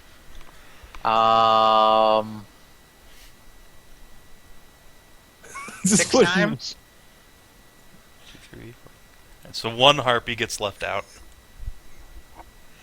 Okay, okay. I have a greater version, Oh god. but it's like super permanent. Just put it in Australia. Bounce, bounce, bounce. I mean, you will continue to produce milk forever, and every time you feed a kid, your boobies will grow bigger. What A about new feeding? kid. What about feeding these guys? And she grabs a couple of harpies. No, they have to be kids. Oh, I think. she thinks about it for a minute, then pats her belly, which you notice is, ever so slightly bulgy. Okay. I want to have the biggest boobies in the world. Okay. Am I the only one who sees every way this could possibly go wrong? This is. You are now the milk flight of harpies. This literally has every possibility to go wrong and will. Now all the harpies have giant milky boobs and are bouncing around, and one of them has an enormous cow rack. All the harpies are just drinking off one another. What have you Okay. fucking done? You guys enjoy that. If anybody wants your boobies shrunk, you just come on over to Celadrie. Cast Celadrie's itty bitty titties. It only cost you 5 gold. Only comes 5 with gold to soul. rectify the mistake your tiny little bimbo brains made. So yeah, minor harpy milk orgy starts around Celadrie. Clarabelle, being a cowgirl, just jumps in because of course she does. She's attracted by the boobs and milk. Yes, she's like, my people. Look all I of must my go. people. My planet needs me. And so yeah, the good news is once they're done, everyone gets to go to bed on a nice mattress of feathers. And boobs. Just And boobs, slop yes. onto them. I will sleep on the big boobed harpy. Aw, yes. Which do, one? Do you get a snack from the big boot harpy though? That's the question. From a glass. Alright. Not straight from the tap. Alright. She seems slightly put out about that, but You will Sorry. milk her and then drink. I'm saving myself.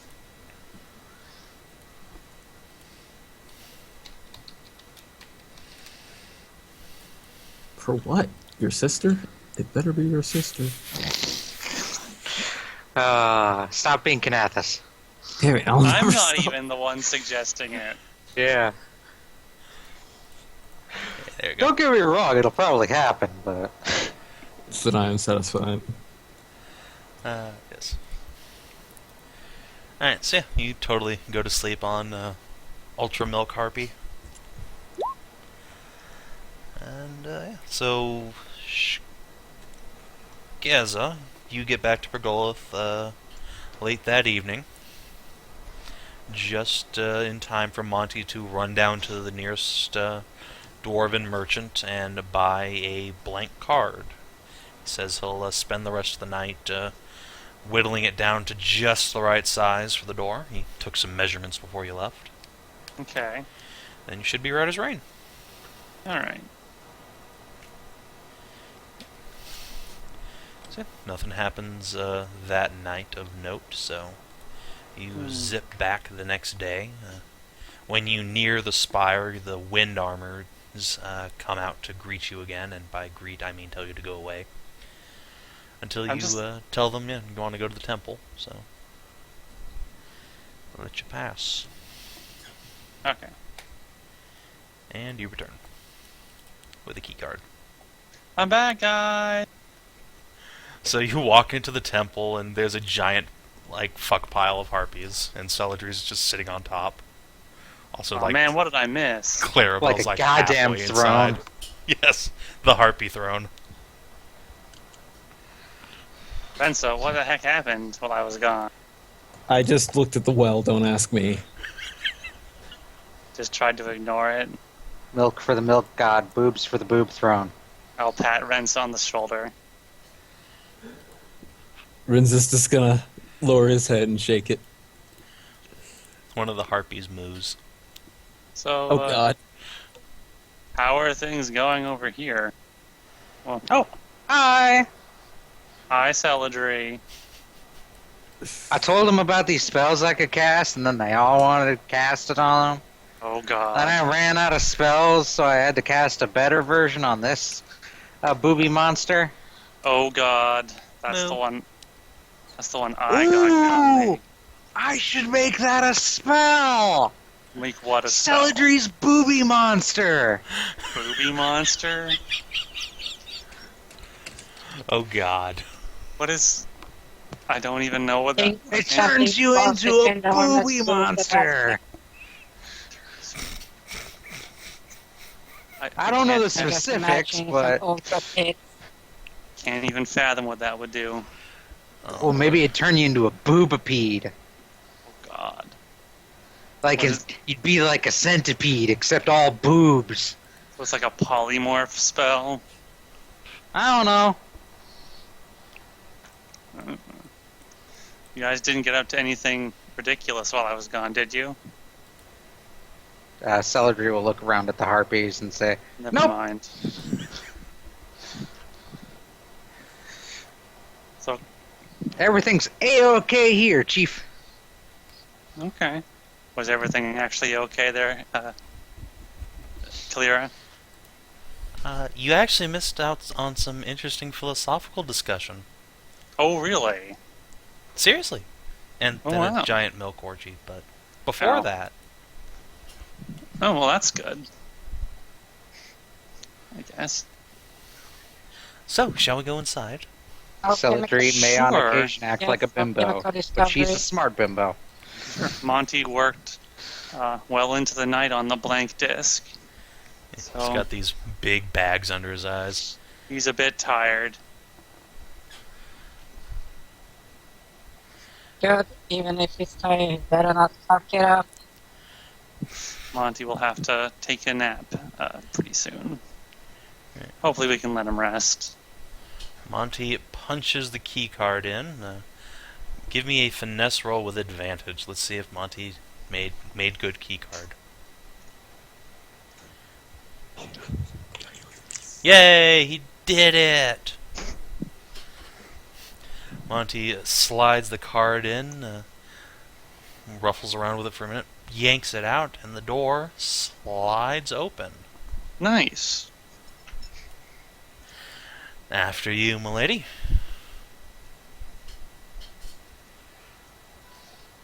Alright, let's Well, the take door a is look on in. broken, so Come on, Rensa. All right.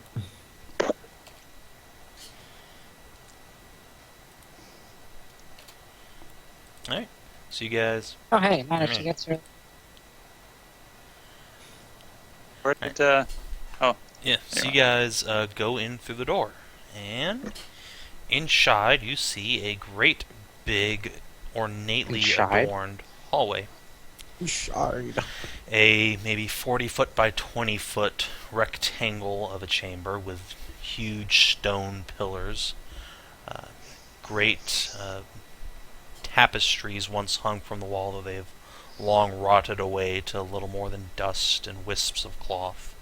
A carpet once covered the stone floor, but it too is little more than food for rats. Several small creatures look up and scurry away as soon as you open the door, and this huge Goodness. plume of dust just rolls through the room. Well,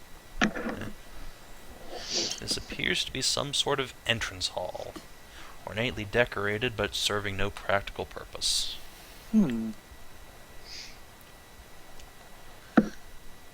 there any other doors? Just the one at the end of the hallway?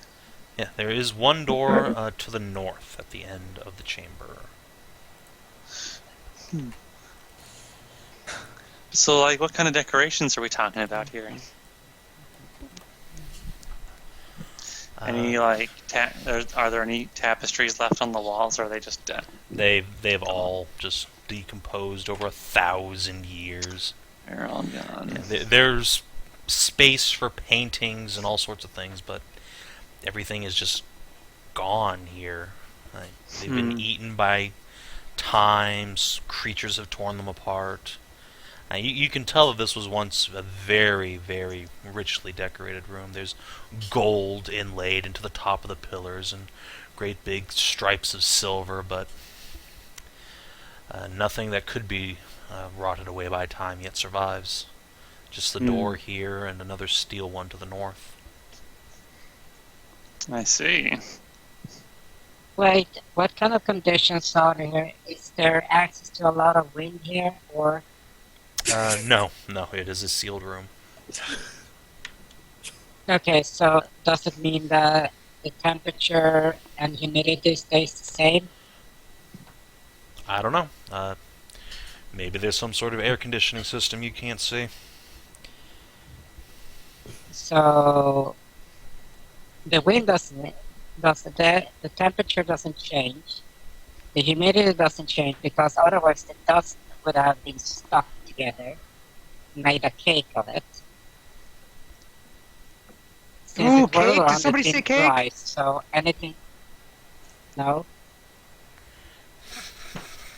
So there's dust, means it's dry. There's no wind, this means there's no erosion. So fabric would have decayed, but not wood.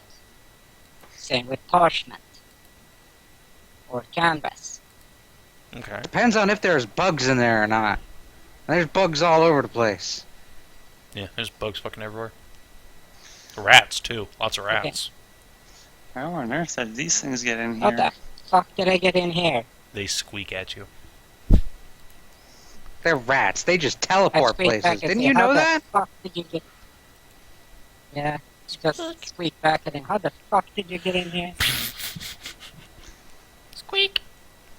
And the walls are crystal, right? The wall Pink to stuff. the west, the one you just came through, is crystal. Everything else in here is stone. How bizarre. Like someone chiseled into the crystal and then built like imported stone to make the walls in here. How strange. Seems like a lot of effort. Why not just carve out the crystal and just build rooms into it? Why not? Why hollow the whole thing out? Because they're And where- dwarves, Monty Dwarves. says. And where'd the rest of it go? Can't just displace that much stuff. Well, yes, you can. They're Well, dwarves. Now. where did all the pink crystal go?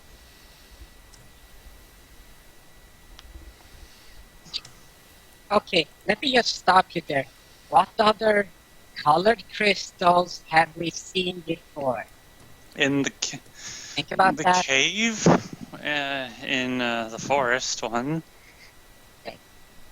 The That's pretty much it. Guardians,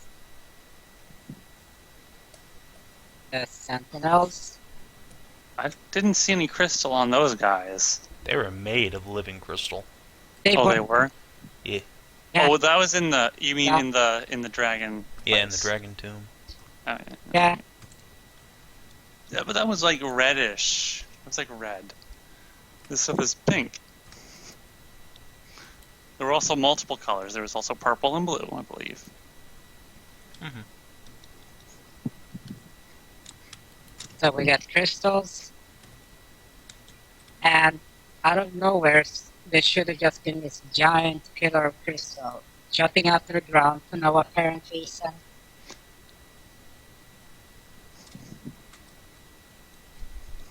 But I think it just go down, was raised out of the ground or something. crystal.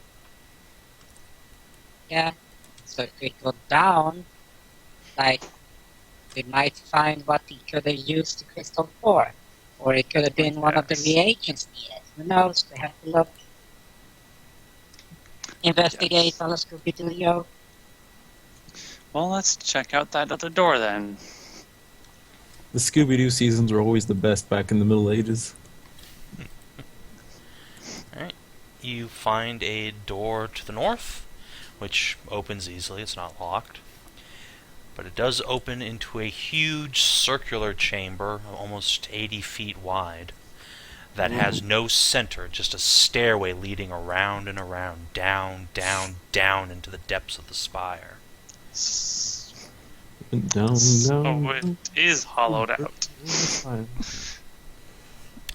You can see 4 different doors down into the darkness. Once one of you throws a light spell or a torch. One to the north, one to the east, and one to the west, plus the one to the south you just came through.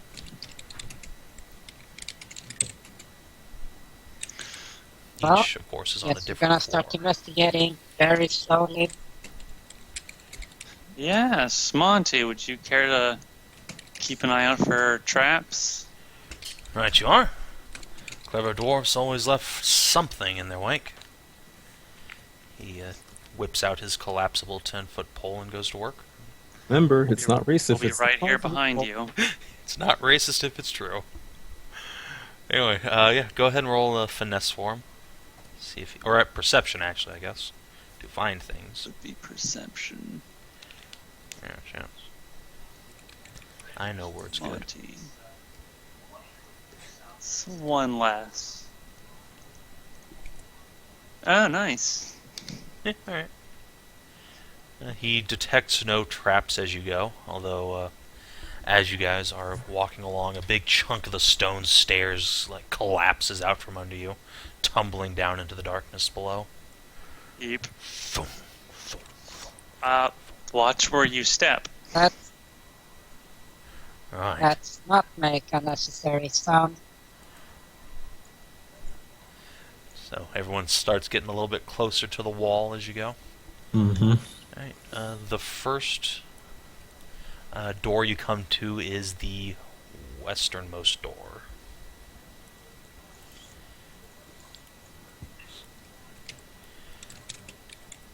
It is a very, very large door, almost 20 feet tall and inlaid with all sorts of swirling rune patterns.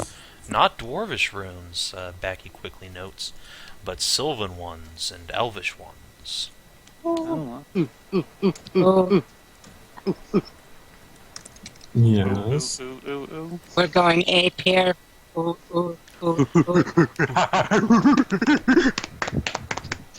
Calm down. Oi, calm oi, down. oi, don't insult ACL like that. I okay? was waiting. Wow. Was waiting for it. Wow. Such racism. I just want to say I knew it was coming. It's not his fault. It's not his fault.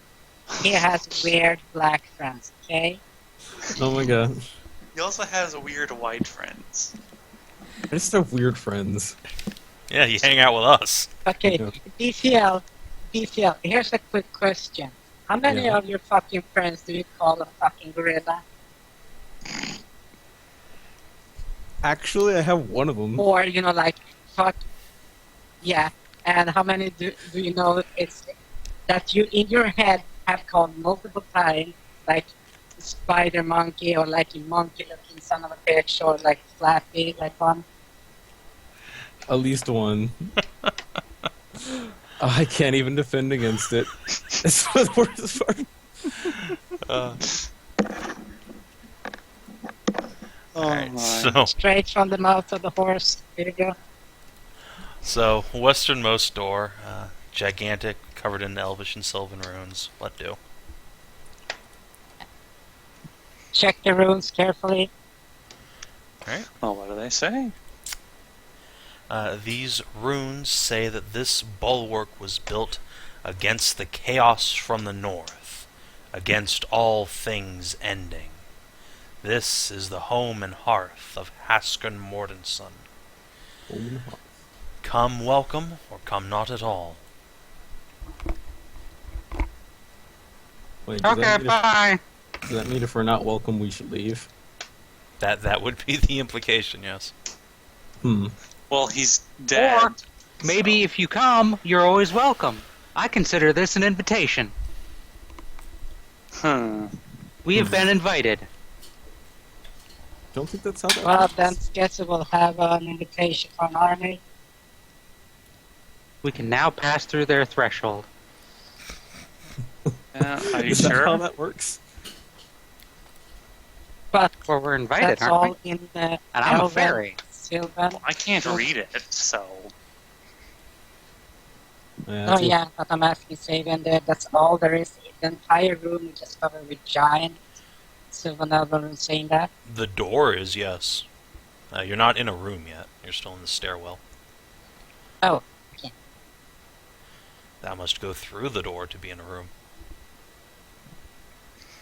So the door is like 20 feet tall. How wide is the door? About 10 feet. Hmm.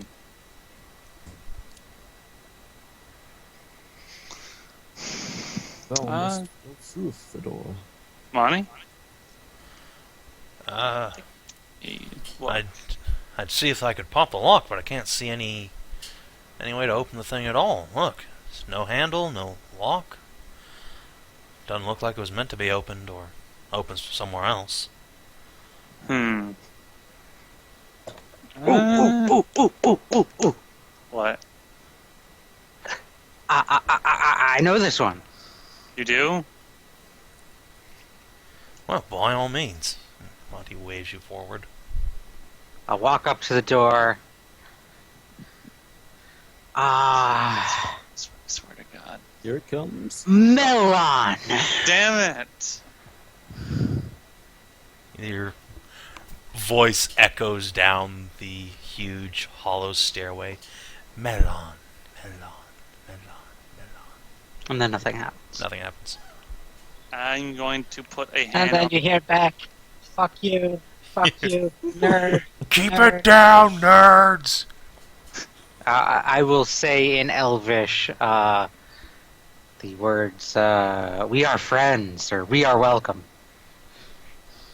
Alright, when you say we are welcome, the door slides down into the rock. Wow. Shoom. And Huh. that gun comes out. See? It said only those who are welcome may enter, and we are welcome! Oh. Okay. I see. Well, we're pretty much the last allies of the dwarves. I suppose. Well, let's see, we're the last allies of the dwarves. We're trying to restore them back to their powers and their fucking lives and their homelands. We're all fighting the same common enemy, as well as trying to hinder their enemies from destroying their last bastion. So yes, if we weren't welcome, there'd be some major assholes. I don't like assholes. I know, I like boobies boobies are more. nicer. What is inside the door? Inside is another chamber, much like the one you were just in, a large and opulent entrance hall. On the other side, opposite where you've just come in, is another huge metal door with the same set of runes engraven upon it. But between you and that, you can see about 50 suits of huge, heavy plate armor. These are the same suits as those who came up and challenged you, though they're still for now. A pair of ballistae have been aimed at the outer door, and you can see Goodness. a barricade formed around it. And this feels like a Dark Souls level. Yeah. This looks like it was. I guess this was. Well, I guess the safe Meant to room? contain. No, it's meant to contain. If it's barricaded from the inside or No, the Outburst ballistas are things. pointing at That us. means- No, they're pointing the way you're looking. They're pointing Oh. towards the other door. yeah, Oh, And outer there's door. evidence of a fight here, at least at some point. Several of the suits of armor have been destroyed or scattered about with their plates rent open by huge, what look like monster claws. Oh.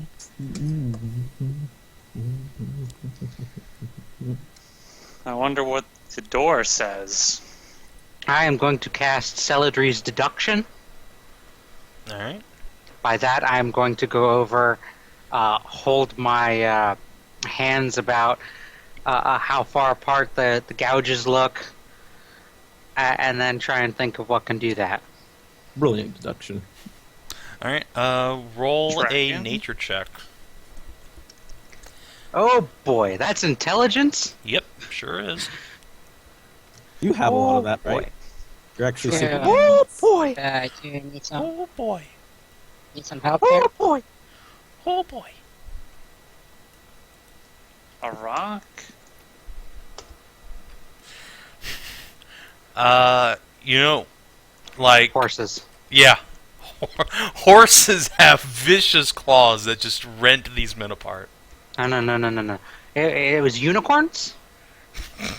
Their horns did this? Yes. They just tore into these poor suits of armor by charging and like slashing down. Celadrie? That sounds insane. That's what my spell says. Well, what does your brain say? Because your spell is high. Unicorns. Your spell is drunk, Celadrie. You want me to take a look at that little? Please. Please do so. I'm telling you, it's unicorns. Okay. So it's a knowledge nature check, you say? Yes. Maybe they've been getting pissed off because of the lack of virgins around. Alright. These claws were try clearly... that. These marks were clearly made by claws of a very large feline. Oh. Specific type you can't tell, but clearly some sort of Sphinx? cat creature. Does it carry a large sword in its? Cat Well, this breach. place is really wait, old, Wait, so... no. What? What is it? What? Backy? No. What? Use your words. We don't really have dire... No. Because there's not really dire tigers or dire anything here, remember? Other than dire birds. But down here, we don't really have cats other than what the fuck we are. I'm Well, telling you, unicorns, subterranean killer unicorns. What? Savin, Yeah? these wouldn't happen to correlate about the size of, say, a sphinx, maybe? Oh no, they're much too big. These were made by an actually large-sized creature. A sphinx is only medium. Yeah. yeah, but what about a No, Long sphinx is time actually ago. large. Unless you mean like one of those actual sphinxes, but Yeah. no, those have been extinct for Yes. ages. Taric ones? You've never seen Whatever. one of those Yeah. claws rip something up before, but you know, if one were to do so, it would probably be about that size. Maybe about They that were shape. intelligent, though, right? Oh yeah, sphinxes are smarter than you by a long shot. Yeah. That's all. Out of character that is a hard thing to do. But Oh Aw. snap! I will have you know that I am of average intelligence. yes, Kaelirra reaches over and pats you on the head. No, but still, it's like when you say like looks like a large feline, it's like poof. God damn it, Savin. So, like, the great ancestors of your people, they were nice, right? They weren't like Define nice. they weren't like big murder beasts, right? Only if you pissed them off. Well, if you attack them, yes. If you piss them off, yes. So what does the door If you say? fuck with them, yes. The door has the same inscription. Oh. It has the same inscription, but it's heavily guarded, Yes. and there's signs of battle. Yes. Oh no. And are the things like If this is what the damage is all near the door? No, it's all over the room. Like something it's just tore all- through here like a motherfucker. Oh, okay. So what you're saying is, One of you could roll intelligence to try and like get a better idea of what exactly happened here, though. It's obviously been quite a while, so there's no tracks or anything, but the specific Well, I'm state gonna of the start. battle. I'm taking my All right, Skezza, you got it. I'm taking my concoction here. Nice. Nice. Skezza, you know the door you just came through? Mm-hmm. All right, so all the weapons, all the two big ballistae are pointing towards the other door, one you haven't gone through. Right. But it looks like something came through the door you just did, and came at these guys from behind, just tore through them. It's like something was trying to get out of those stairs into see. whatever room that is beyond this door. Huh.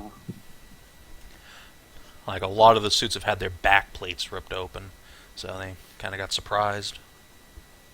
Let's keep an eye on our on our rear. No, I'll keep an eye on You your know, rear for you. it's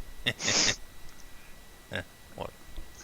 okay. Here's a little bit idea. It might be weird to think about something, say like a kidnapped sphinx trying to escape, and the others trying to flee, and since we're sort of like descendants of sphinxes, you know, it could like be a experiment.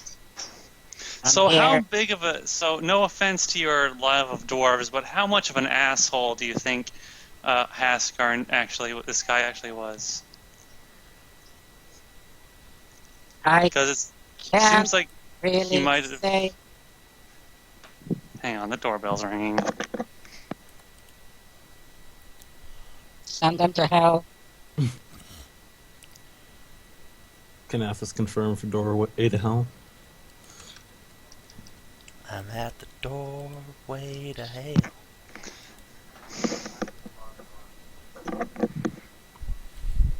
Anyway. Because it seems like maybe he was experimenting on your people at the very old times. Maybe he was kind of... Or, you know, maybe he made our people. I suppose that's not impossible. Yeah, because by old history and standards, sphinxes lived for a really, really ridiculously long time. Huh. Well, should we and go they in? aren't really around anymore, so... Not here, though. So, who wants to go into rooms to inspect. Who wants to go into the crazy room? Besides no one? Hey, we're We here can't for... inspect everything else first. I know, right? Fine. We can come back to this Yes. one then. Be careful now. Yeah. Alright, so you're we going back still into the need to stairs? Be careful, though. I guess so. Alright. You can continue to go down and down. Skezza, since you're probably The at next one. point, why don't you roll me a d20?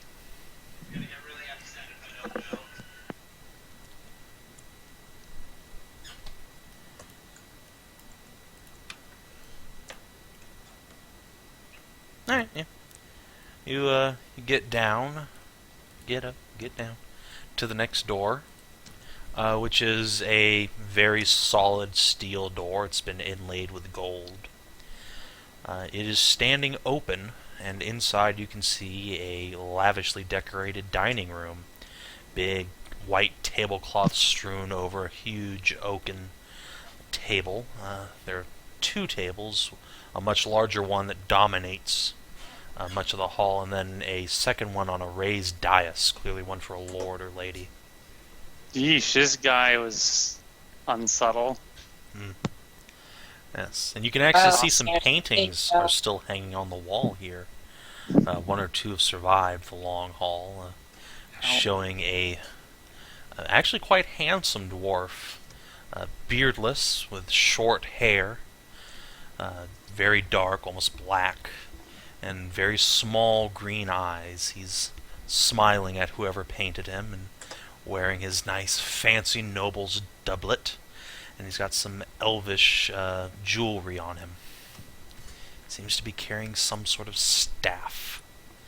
A magic staff, you would guess, based on the just hugely expensive ruby planted at the top. How ostentatious.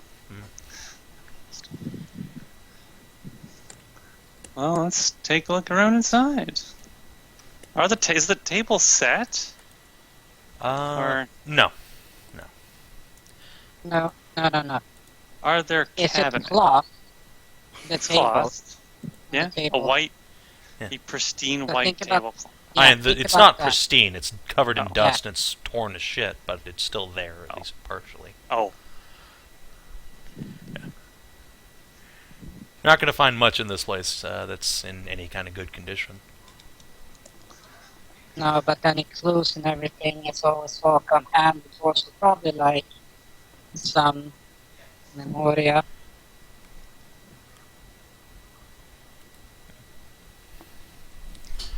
So there are no other doors out of here other than a small stone one that's also been left open and leads into a small kitchen area. aha, there's the kitchen. It seems to be mostly abandoned. There's obviously no food left here. Oh, aw. Well, yeah, it's 1,000 years old. Maybe he's got some, like, super ancient Except wine. some- Alright, yeah, make a perception check Yeah. to loot the Oh, fridge. Savin, Yeah. hey, Savin, Yeah. just a question. What? Is there any or like fruit cake there? Those things last forever. Yeah, just you guys can make a perception check and try and find stuff. Okay, we'll do Captain. So I'm going to ask Monty also to look for some. He's got really good eyes. Righto.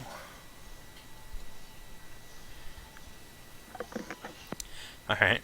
So between Skezza the actually three of rolled a you well. scouring the room, you find a single bottle of elvish wine, actually made in the great kingdom of Elfland over Ooh. 1,000 years ago. Actually, almost 1,500 years ago. This was ancient when Haskarn had it. The Elven Kingdom of Elfland.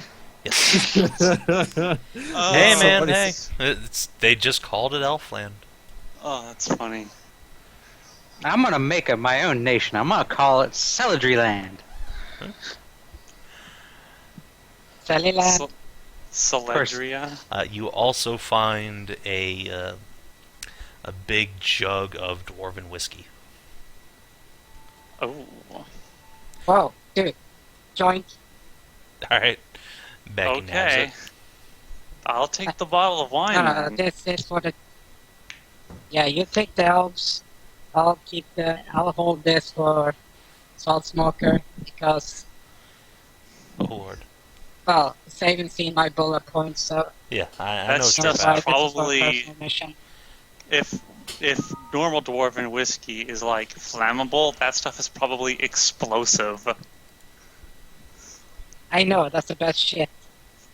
But this one is at least 1,000 years old plus whatever it had before.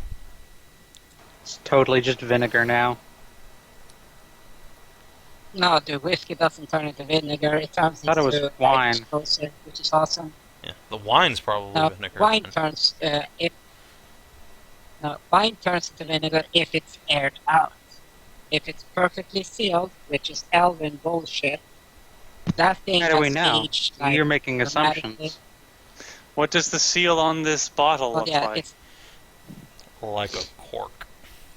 Cork. Looks like it's but is it intact. a magical elven cork as usual? I cast No, detect it- magic. It is not magical. Ha! Okay. Okay, check through it. Can we hold a light towards it and see if there's any particles in it? I cast light. Alright. Yeah, you guys will determine it's pretty much vinegar by now. This was opened at some point in the past. It's not sealed Aww. properly. Oh, Somebody was sipping on it 1,000 years ago.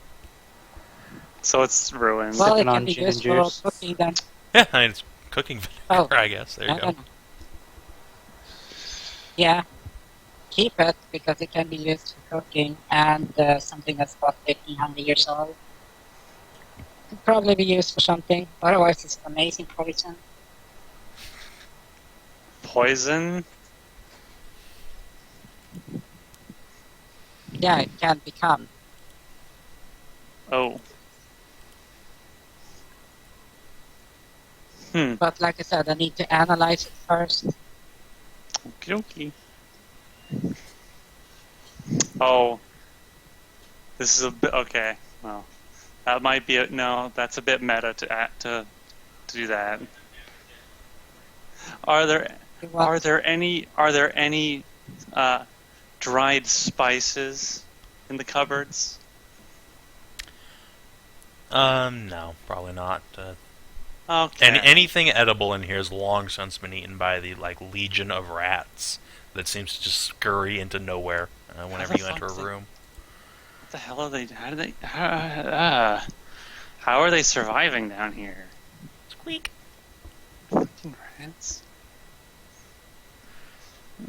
I had to check.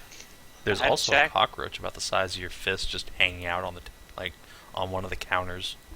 Ugh.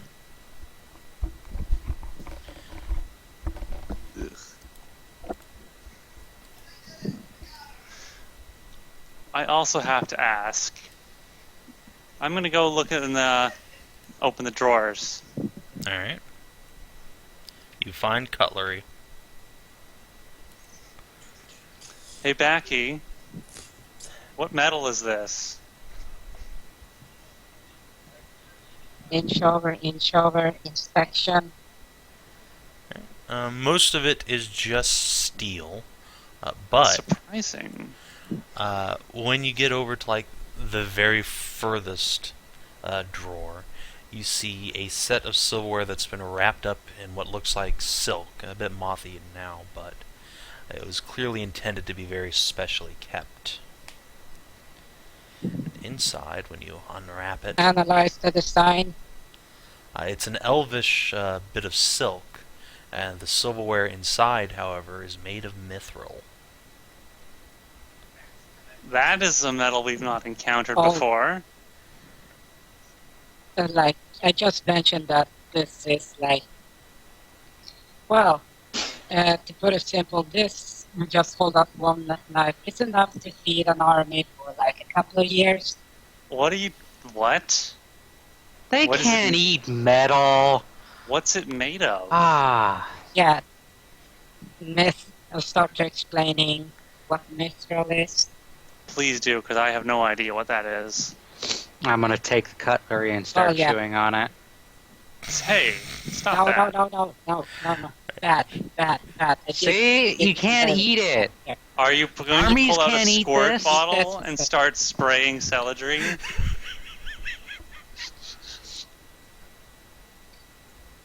I'm just saying, armies can't eat this.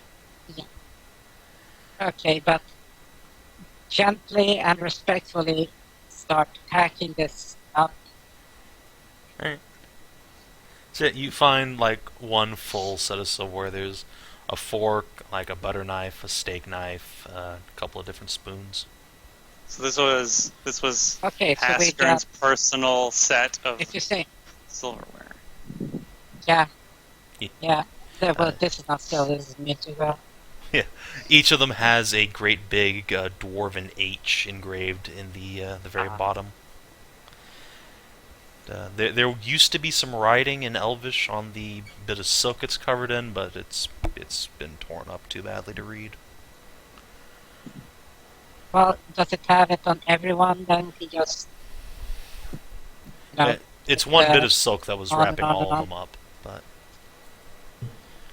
Oh, and if you had something like mending, you could probably put it aha! back together. No. Somebody can cast mending.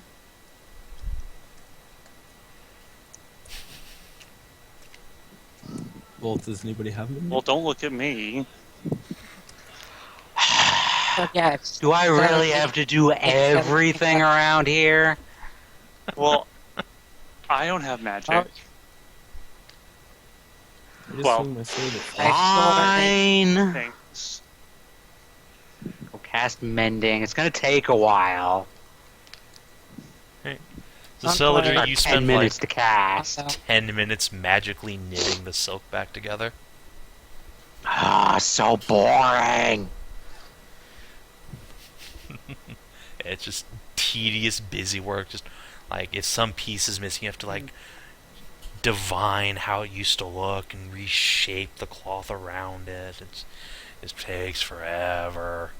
But when you finally finish, you have a beautiful, like 10-inch by 10-inch bit of elvish silk, and on it is a short bit of embroidery saying that this is for Haskarn Mordantson, from your dearest friend Astraeus.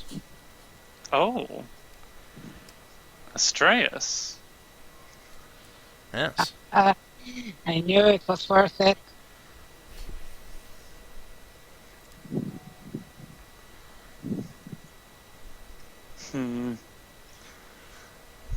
Well. Wonder what else is down here. In this, what other stuff of historical value would be in this place? And I wonder.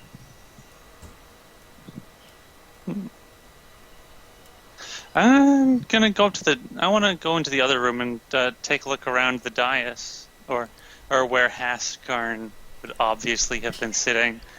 All right. Yeah, these the chairs here are much higher and have a couple of rungs built into them so that a dwarf could scramble up onto them and be about on level with his elvish compatriots. There's a great big like throne chair sitting at the very front, and then several other nice leather-bound chairs around it. What are the conditions of the chairs? And it's not horrible, but they are ancient and made Old. of wood. So, I mean, there's been some rot.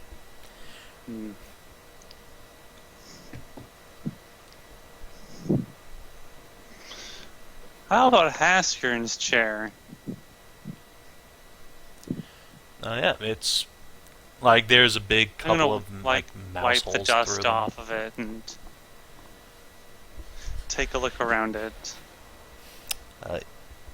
To your searching skills, it appears to be a chair. It's a very nice chair with red leather making up its cushions, and yeah, like some rats have eaten through it. It's a little bit rotten. It's covered in dust. I don't know. You find no other interesting markings on it.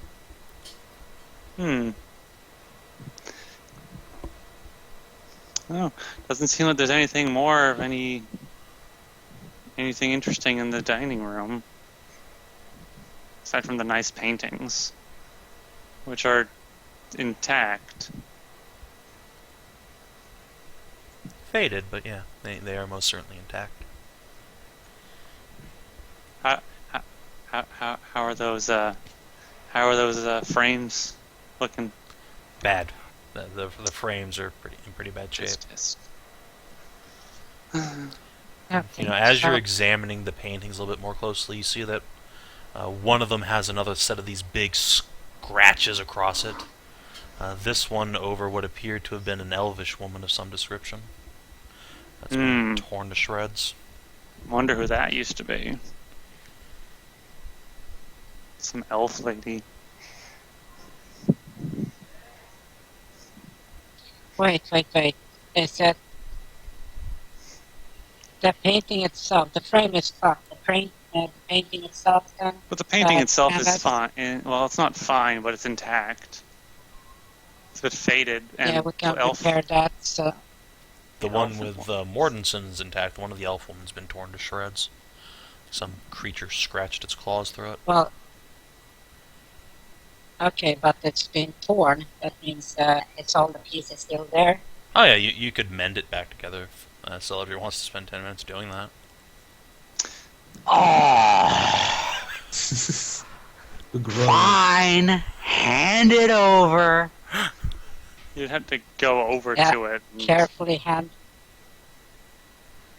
Better be getting salvage rights. Oh, you're gonna get your stuff. Don't worry. Alright, so you spend 10 minutes piecing together how this painting used to look and painstakingly putting it back together. Know how difficult this is for me? Don't worry, I'll bake you a No. cake. Ooh, what kind of cake? Yes, I will. Oh, I can make if Well, we're I can if we're still- offering to bribe Celadrie, I can make cookies. Kind of cookies? Oh, whatever you want. I'm really good at it. Celadrie starts milking Well, we do magical have favorites for chocolate. cookies. We got plenty of milk. Well, yeah. You want chocolate chip cookies? Or peanut butter cookies? What the hell was that? Yes. That is my phone freaking out because of what? As a warning. I'll bake you some cookies when we get back to Pergola then. No. Fine. Don't have this. Okay, Alright. so So, you piece together the painting. save. It is of an elf woman. Surprise. Does she look familiar at all? Is Like she one naked? of the elf maids from Astraeus' thing? You know, now that you think about it, she definitely looks different. But you're pretty sure that's the chick who had the Magebane crawling all under her skin. Lenril is her name. You think Astraeus would like to have this painting? Looks like it's of his Probably. one of his girls. A Lenril? Who is still alive, by the way. So I mean, She is still alive too, yes. Miraculously. Yeah, that took a bit. Didn't that? How big is this painting? Oh, so that's about- good. 20 inches by 30 inches. Well, it's not that. Not No, humongous. Nice. it's not giant. We could carry it out. Do you have a way to, like, carefully store a painting? No, Well then. not right now. Well, let's see. Since it has been mending, it's a bit still. What's it called? It's still flexible to a degree, correct? It should be. Yes, no. Was it on like a frame or Yeah. was it just the canvas? It's in a frame. Okay. Well, I should learn the shrink object spell. I'm surprised you haven't. Like, that'd be so useful. Some things don't need to be smaller. Unlike But titties. I could imagine Celadrie having so much fun with that. You, What would I shrink? I don't know. You're the crazy one. Thanks. Do you deny it? Yes. No. Oh, I have no response to that. I'm not crazy. You're crazy. Well, we'll have Alright, to I come might back be a to little this. And, find a way to pack it up and take it out of here and return it. Maybe give it to Astraeus. Well, the thing is, that we got cloth and everything to protect it from being scratched, right? You could probably get some, yeah? Yeah. Got this shitty old tablecloth.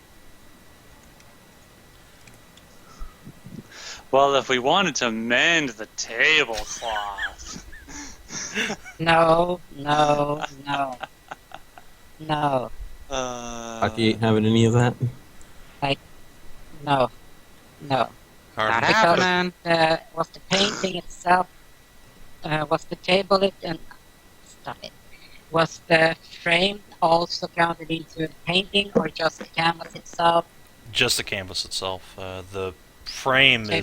wasn't Okay. damaged by the claws, but it's all old and shitty.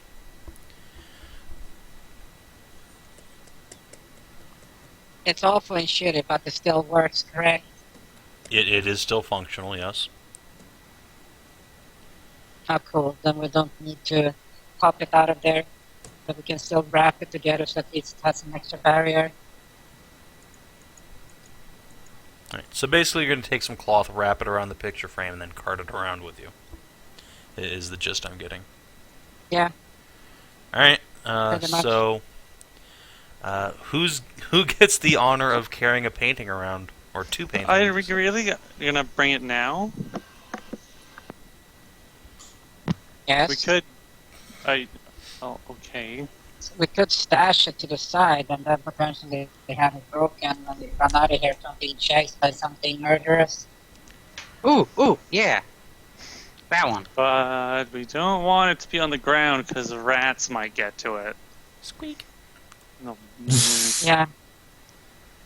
Are the rats just seriously falling? Okay, so we can cover it in cloth, hang it hang it back, and or we could just go back up, give it to the harpies to hold on to it very carefully. We could do that.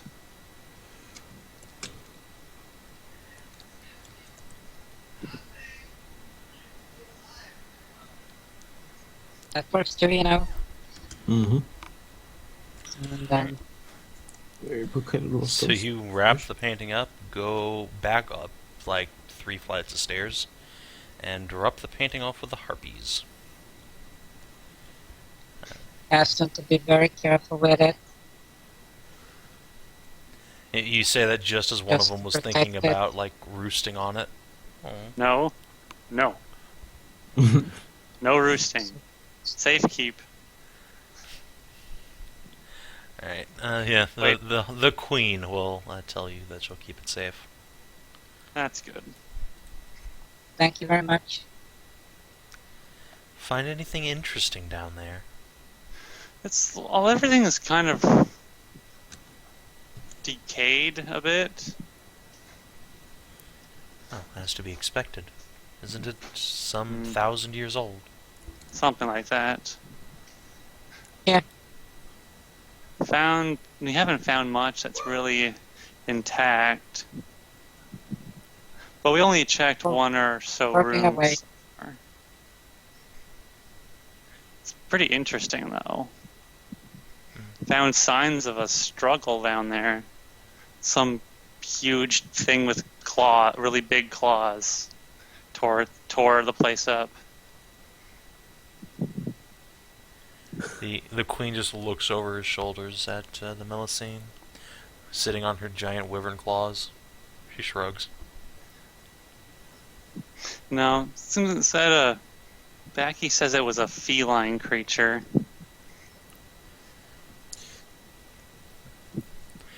At that, the Melusine will perk up and say, "Perhaps it was one of the manticores. A manticore? A trio of them live around here. Do Perhaps they? you'll run into them." Oh. Well.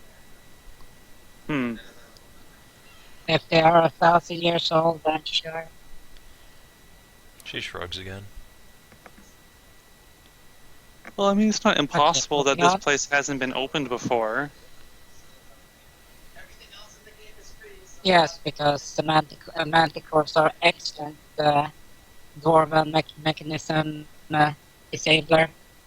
Well, That's all it not the- required was a key, so maybe they just found a dwarf disc. I don't know. Wait. I'm going to have to end it here because family is going to go eat. Oh no, DCLY. Okay. Alright. Have a good meal. Yeah, I've got to get dinner started soon. Alright, I Sounds like see that. how this is gonna go. Right then. Alright, we can... I'm just saying, It is about 5:30. I might have to disappear. It's fine, we can call it here. This is about when we usually do it anyway. Alright, let me total up some XPs. Sav&D Player's Guidebook. Alright, let's scroll down here to the XP section. So, written down. Salad dinner, salad fish dinner, seafood, oyster pork, salad fish dinner, butter knife, soup, tea, spoons. I think you explored a new and interesting location, so I got that one down. Did you learn something new and interesting about the world? I learned harpies like big Oh, boobies. yeah.